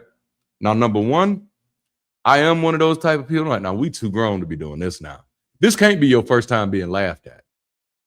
Like honestly, if you, and this is just me being me for a moment, forgive me if this triggers you. This is just me being me. I'll try my best not to treat you like this. But honestly, if you too fragile not to handle being laughed at, I don't know how you gonna make it, player. I mean, I'm not gonna laugh at you. Now that I know, I'm not gonna laugh at you. But if you're an adult and someone laughs at you and it like cripples you so badly that you can't move forward, that's not a flex in life. There's like people who like you get cheated on and you got to kill somebody. That's not a flex. Someone steps on your shoes and you got to fight. That's not a flex. Something is wrong. This is a malfunction. There's an error in the programming. But There was nothing we could tell her. Everybody was there, like he wasn't even looking at you. No, he wasn't even looking at you. He wasn't even thinking about you. He's concentrating on making sure he get his stuff right. He probably think you laughing at him. And because of that, she never trusted him. Because of something that happened in her mind, because she allowed the first interpretation produced by her own perception and influences to become the unquestionable truth, which means nobody could present an alternative way of seeing it. Nobody could present new information. Nobody could put reason on the table because I know what I felt. I know what it felt like. Your experience is real as an experience, but it is nowhere near reliable as an indicator of truth. For that, you have to be willing to hear from the other blind people touching the elephant. Yes. I offend people all the time. I gotta watch. I try to only offend people that I'm close to. Everybody else, I just try to smile at. Oh no, you don't want to get me to talking because I'm crass. I am. I say words that hurt people's ears, apparently. And I was like this when I was a preacher. Like I got rid of one of my elders because when people were cussing, they started holding their ears. And I was just like, wait a minute. You taking this way too far. There's not one thing about that word that causes any physical pain to your ears. And I cannot have somebody on my team who is that immature. That's disgusting to me. At this moment, you're playing a role. And I could be wrong. That's my neurospicy. I could be wrong and I live with that. But I was like, hell no. I don't want nobody on my team when you hear somebody cuss, you're like, oh my God, my ears. No. Get the fuck away from me. Bitch. Sorry. Couldn't help it. It came. I couldn't help it. All right. Let's get to our last point before I go full hood. Like the closer it gets to 2 o'clock, the more hood I become. So let's hit this last point. Nobody possesses a neutral perspective. Nobody. No, that pressure that people were putting on me as a pastor was like, well, no, he's the pastor, so he's gonna have a neutral perspective. Nope, I'm not gonna have a neutral perspective. One of y'all I'm gonna think is being petty, and the other one of y'all, I'm gonna think is not being grown. It's like, no, nobody possesses a neutral perspective, but we can still pursue more accurate understanding. I know that I don't have a neutral perspective. And that's one of the things that causes me to walk cautiously about the things that I engage in. Because I know my perspective is not neutral. I am impacted by my experiences. I absolutely am. That's why I say words that other people wouldn't say. Because I'm impacted by my experiences, not your experiences. One of my favorite quotes is, I am ribbed for my pleasure, not yours. Oh, this for me. Oh, you thought this was for you? No, I'm ribbed for my pleasure. So nobody possesses a neutral perspective. I got to pull another quote from Julian. And again, check out his channel at Party Wolf Media. Our eyes capture what our minds want to see. Can you be honest enough with that? Like the young lady in the example I just gave, she wanted someone else to be the problem so she didn't have to deal with the fact that she missed a note. Now, I've been singing since I was a baby, basically. And so missing a note don't bother me. I be missing notes confidently, all the time. Singing off key, flat, pitchy, all of it. All of it. But our eyes capture what our minds want to see. Your eyes are not independent of your experience. That's why your eyes can't always be trusted. They're not independent of your experiences. They're not independent of your biology. They're not independent of your trauma. They're not independent of your triggers. Listen to me, those people who have had to survive some of the worst trauma in the world. Listen to me. Listen to me. I know you're carrying a lot and it hurts. But baby, if you don't get healed, you're going to start seeing trauma everywhere, even where it does not exist. This is why we do things differently at Bridge City.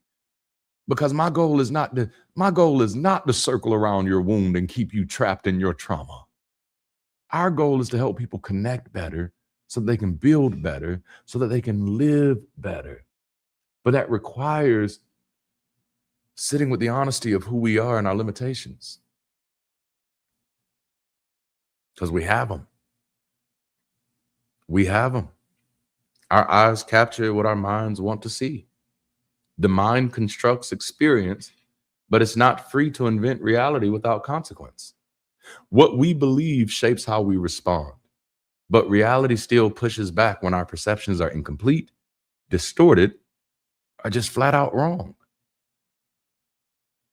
I realized for a long time, many things in my life weren't going the way that I thought they should be going because I was fighting against reality.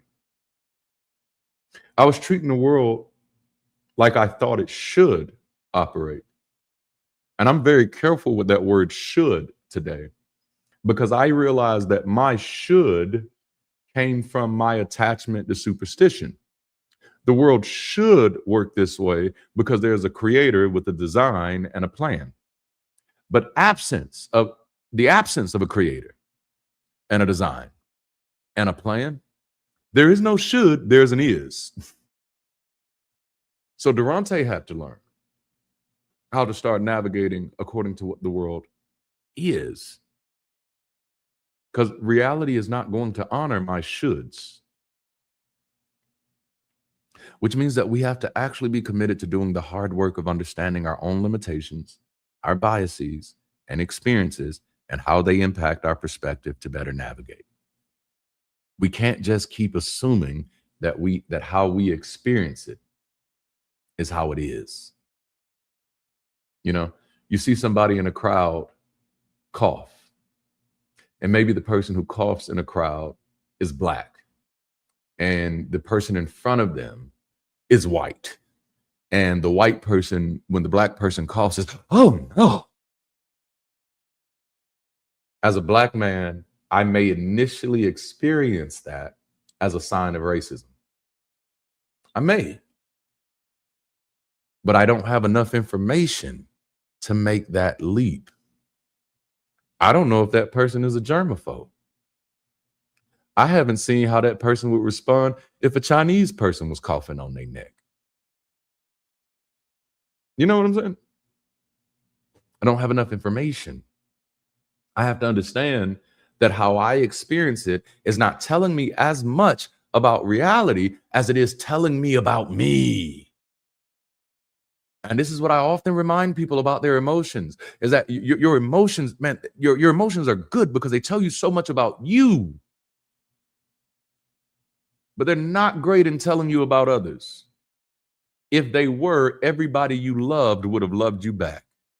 I am preaching better than y'all are responding. No, your emotions, baby, they tell you about you. You can hate Darante all you want to, but your hate don't tell you nothing about me.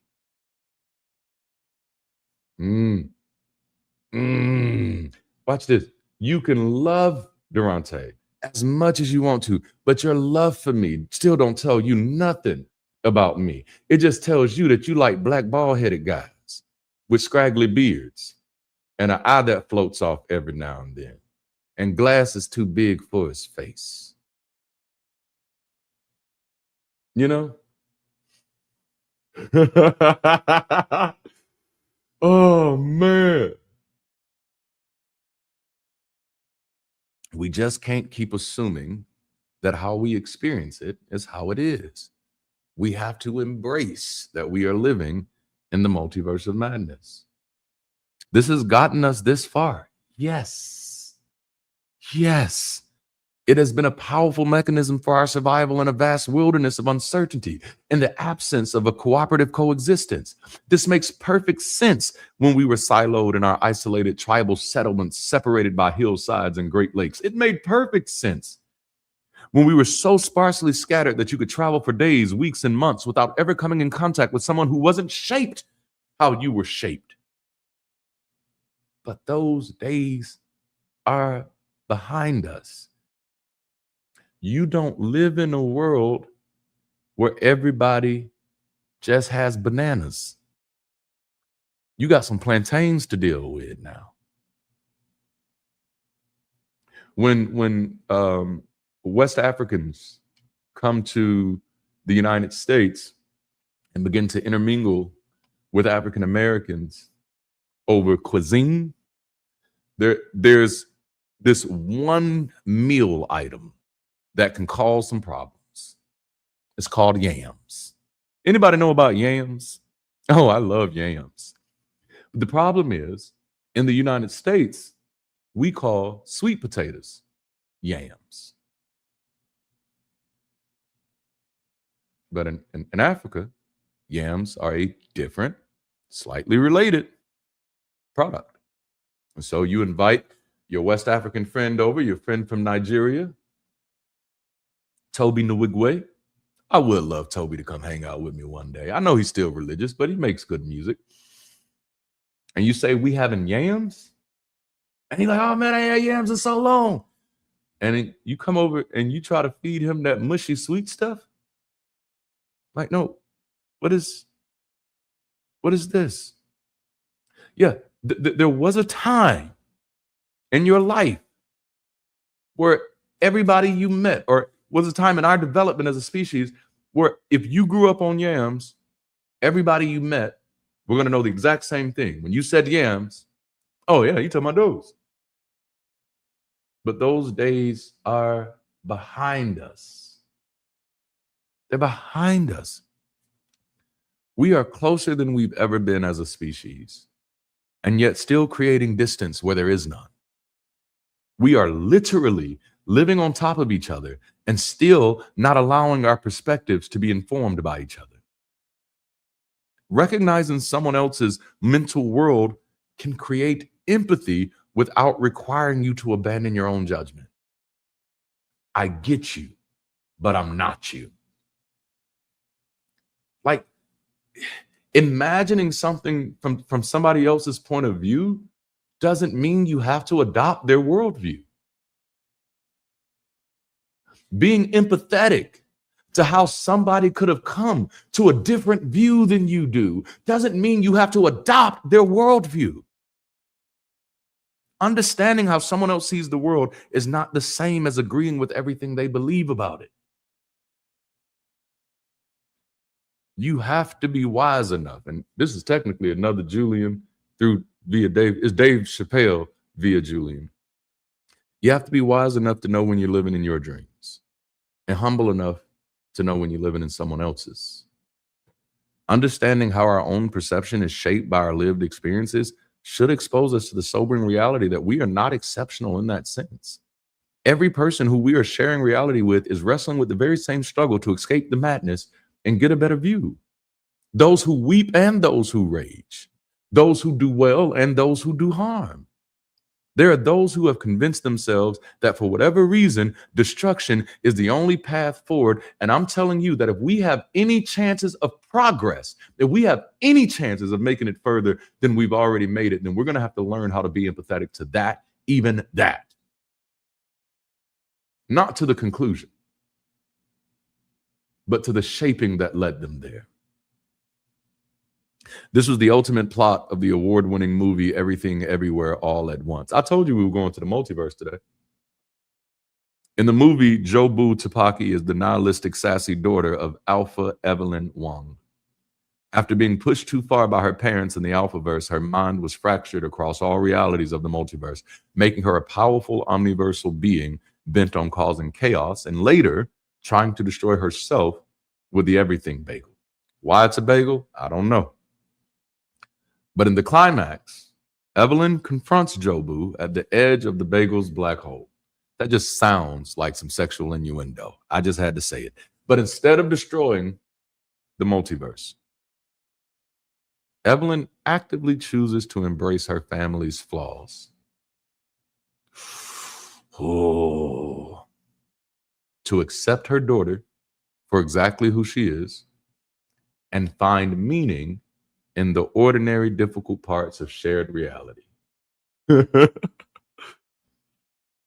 This act of radical love pulls joy back from the brink of absolute despair, allowing mother and daughter to heal their generational trauma. I think that this is a beautiful message for humanity because it's not just a story of mother and daughter in conflict. It's a story of what we do to each other when we try to force each other's to fit in our head canon in utter disregard of their own. When we try to force others to fit in our head canon in utter disregard of their own. We're living in a multiverse of madness, and the madness is not simply that people see things differently. It's that each of us can be trapped inside one rendering of the world while forgetting that it is a rendering, and then mistake everyone outside of it for irrational, dishonest, dangerous, or blind. And the reality is, we all have blind spots. And as real as our experiences feel to us, they feel to those we disagree with. And so I don't think the way forward is forcing our preferred headcanons on others. I think it's finally learning how to share authorship in a story that is much larger than all of us. To quote another favorite movie of mine, you mustn't be afraid to dream a little bigger, darling. And that's how communities are born. When people are not neighbors because they share the same belief or go to the same church. We're not neighbors because we come from the same family or share the same values. We're not neighbors because we enjoy the same activities or love the same foods. We're neighbors because we're here, because we share the same space at the same time. And this is where our stories intersect and find coexistence. And that's what Bridge City is building. A community, a place where our stories, our multiverses can safely coexist in intentional collaboration towards creating something better.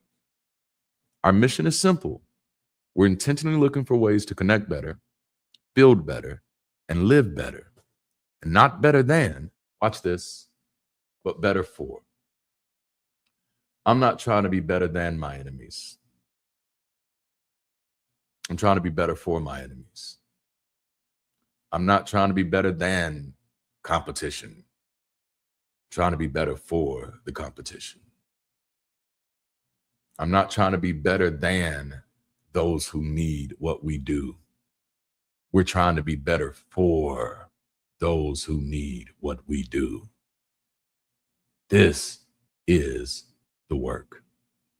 Thank you so much for being a part of today's session. Now, if you're looking for community that meets regularly and connects on purpose, I encourage you to join Bridge City today. And then if you want to kind of like test drive the community before you actually make the commitment to join, then why don't you join us for coffee hour right after this session? As soon as the last video is played and the fat lady has sung, I said I was going to stop making fat jokes. I used to be fat. That's why I say stuff like that. But the fat lady has sung, and I'm a millennial, so it was very popular during the millennium. So after the last video is played and the fat lady has sung, come join us over on the global campus, meet some of the people on our team, meet some of our other members, and let's have a conversation about today's conversation. Let's actually talk in a comfortable, casual environment and see if this community is something that you can get some value from. Again, thank you so much for your time, and we'll be looking forward to hanging out with you on the global campus. Until next time, keep rising.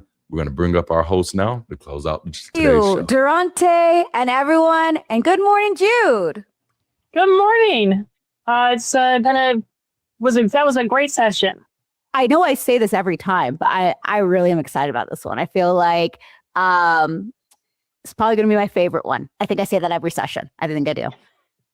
But I love the reciprocity series, the NSFW series. Like, I mean, we've got some really good topics going on. It's really, really fantastic. but headcanon allows me to wear my cape. I mean, come on. I'm going to bring that out. Now, you guys have already seen what our clubs are doing if you caught the intro. So if you get a chance to join our campus, you can be part of a great projects like you see with the Bridge Builders song, as well as our newest edition. You guys heard me talking about this, 2 weeks ago or 3 weeks ago? Time flies. But you guys talked about coffee hours that came up. It's a thing now. So please, it's a thing now. Right? So please join us on the campus after the stream ends. Not now.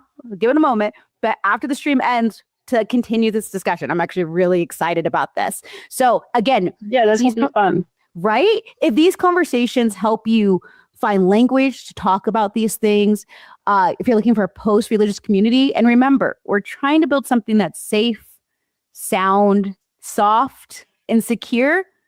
Come on in. We're all trying to think honestly here without shame and find a place to connect, build, and live better.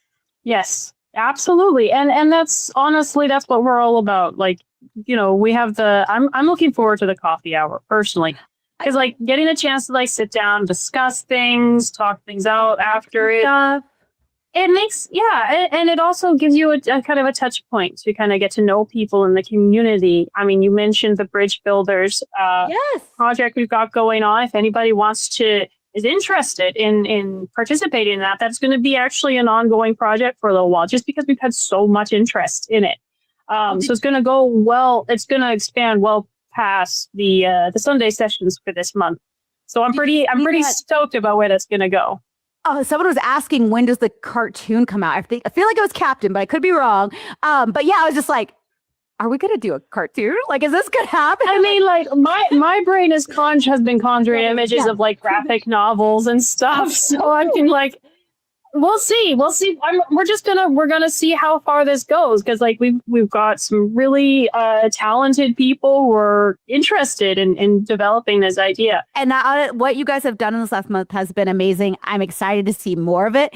And that kind of brings me to, with everything we're doing, it always takes support. Now, support can look in a lot of ways, but in order to give support, we need support. So as always, we have Giving Tuesdays, the second Tuesday of the month, and we invite your generosity.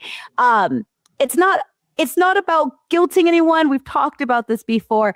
This is really about supporting the mission and being able to have resources to grow and keep building these bridges that allow us to do not only great projects, but good, create connection, and keep our community accessible and sustainable, and being able to continue to scale and grow as we continue this worldwide community that we're building. Yeah, and we have a lot of ideas and visions for like where we want Bridge City to grow. When we're starting small, we want to encourage people to set up local watch parties. Yes. Create local meetups, community events.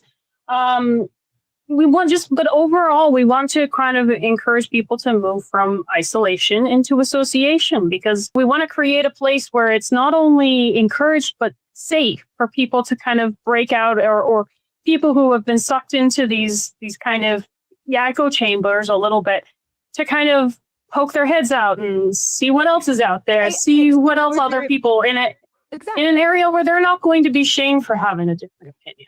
And that's actually something I would say that I feel like we do really well here at Bridge City, is we are not all going to think one-to-one on the same. You know, we're not all saying come here for some religious reward or supernatural cohesion. Like, realistically, it's us all being humans and finding things to connect on. And there's be some things we disagree on. But that is the beauty of the community, is that you can have your beliefs challenged in a respectful way and actually think and explore diverse perspectives, explore where, well, I'll get to the questions in a moment, but where you may have gaps in your knowledge base kind of thing. So really, if you can support the community, if you can show up, if you can give, if we all touch the elephant, we'll get this figured out, you guys. We will know. We're going to bastardize the saying that Darante says, I know. But no, I just support where you can and help us build. Also, we've got coffee hours. So like make sure we want to keep the conversation going. Like we're having these conversations because we want to help give people more language, more access to interrogate and improve their own lives. Right. We want and the part of improving your life, again, moving from isolation to association, is getting to know other people who are on the same journey. Right. And that's what I like to think of it, is we're all a whole bunch of different people moving towards together in the same direction, because we've all figured out that this direction is probably the good way to go. Right. And so we've got coffee hour coming right up afterward.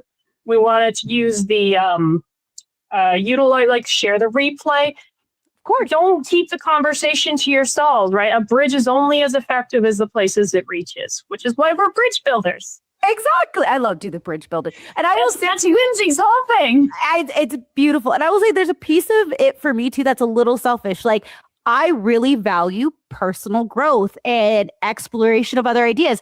And as a person, you can only have so many ideas in here. So being able to connect with people at Bridge today who've walked totally different walks of life for me has always been so gratifying to, like, try to understand these diverse perspectives, and people show up genuinely and actively and want to engage and share their stories. And it's just so much that we gain and grow from each other. So again, as you'd said, please share the replay and come to our coffee hour right now. And we hope to honestly see you all there.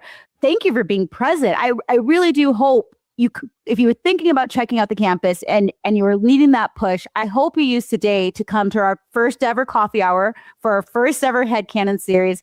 And we can explore these in more depth, and we can kind of have this chance to actively connect after the stream's over. So again, thank you, visitors, and I do hope to see you. And if you're the type of person who processes through creativity, you could jump on board the Bridge Builders project. Like we could do production character models. We could do we need to, solidify like the setting and the places. It's gonna be beautiful. It's gonna be beautiful. The production club, the art club. I'm hyped. I'm hyped. I'm hyping it up because I'm hyped. And I will say, like, everyone, just because this is Jude's baby, so and there's a lot of people that worked on this. I definitely don't want to discount them, but Jude, literally, thank you. This was awesome. Putting this together. I was just the seed planter, right? I was just the seed planter. We came up with the lyrics for the song. I thought it was so much fun. I just wanted to throw it out and see who else would be interested in contributing. And the art club, the head of our art club is awesome. She picked it up and ran with it. It's great. It's a lot of fun. That's why I joined Bridge City. That's why I started lurking in the music club, is because I wanted to find people to collaborate with. And I'm happy to have found that here. And it's just a lot of people who are really, really enthusiastic about creating, which is awesome. Well, and so I will say to our members, like we've talked about, like, you've heard Jude, you've heard our director of social arts kind of chime in on all the amazing things you guys are doing. So just thank you. And come on over. Join us. Guys, seriously, if you're thinking about joining it, Pete, there are a lot of different ways to support. I am not as creative as dear Jude here, but I do enjoy getting in on some of these like creative sessions, but I also like supporting people. So there's a lot of ways to engage with the campus, to join ongoing conversations, and help what's happening build behind the scenes. So definitely get on the campus if you're interested in what forward-thinking, people-centric, and life-affirming. Oh my God. Affirming. We got to do the bridge fast build. Forward, whimsy, and Affirmaman. Affirmaman. There's been a whole debate about what name to put for Affirmaman. This is where we have landed, but that was very awesome. Just to apply that to headcanon, right? We want to be forward-thinking enough to question our biases, question the gaps in our knowledge. We want to be people-centric enough to understand that other people have their own version of reality. Actually, one of our community members, Party Wolf, just did a video about just to shout him out because he's been an awesome contributor lately as well. He did a really great video on the way that everybody has their own reality. Everybody has their own perception. We're all living in a multiverse. And you want to be life on the campus. Yeah, and you want to be life affirming enough to accept that people will act and make decisions based on what they believe to be the reality, right? And there may be conflict, but you got to understand the humanity behind it if you ever want to resolve the conflict in any kind of sustainable way. And I think so much of this is about what we're trying to do is not only our personal growth, but growth as people, as how we connect. One thing I think when we say we're connecting better, it really is about getting away from the performative nature that a lot of places in society kind of put you into. So again, if you're thinking about joining the campus, I really hope you all join us now for the coffee hour. That'll be ending. And also just a quick reminder too, once the stream ends, don't forget to do the YouTube things, like the stream, leave a comment, hype it up if that is an option. I never know when that comes up. But then I still haven't figured that. If you see it, please do it. But then after you do it, let's go get over onto the global campus. Let's do the coffee hour. And until next time, keep rising and be the bridge. Be the bridge. Thank you. In a world full of irrational thinking and echo chambers, only the bridge builders can save the day, bringing us back to a shared reality based on truth and connection. Meet Fast Forward, bringing the future now. Meet Whimsy, fluttering to make new connections. And meet Affirmaman. Wait, is this really this guy's name? Really? Well, all right. Meet Affirmaman, doing whatever it is Affirmaman does. Together, they are the Bridge Builders.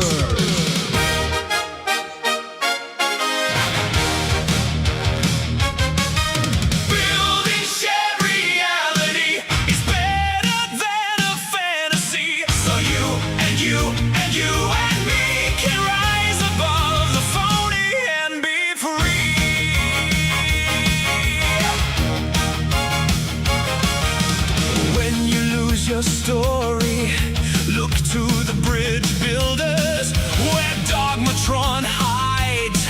Bridge builders fight. Your story is yours to write. Building shared reality is better than a fantasy. So you and you and you and me can rise above the phony and be free. Living the life you choose. Don't be afraid to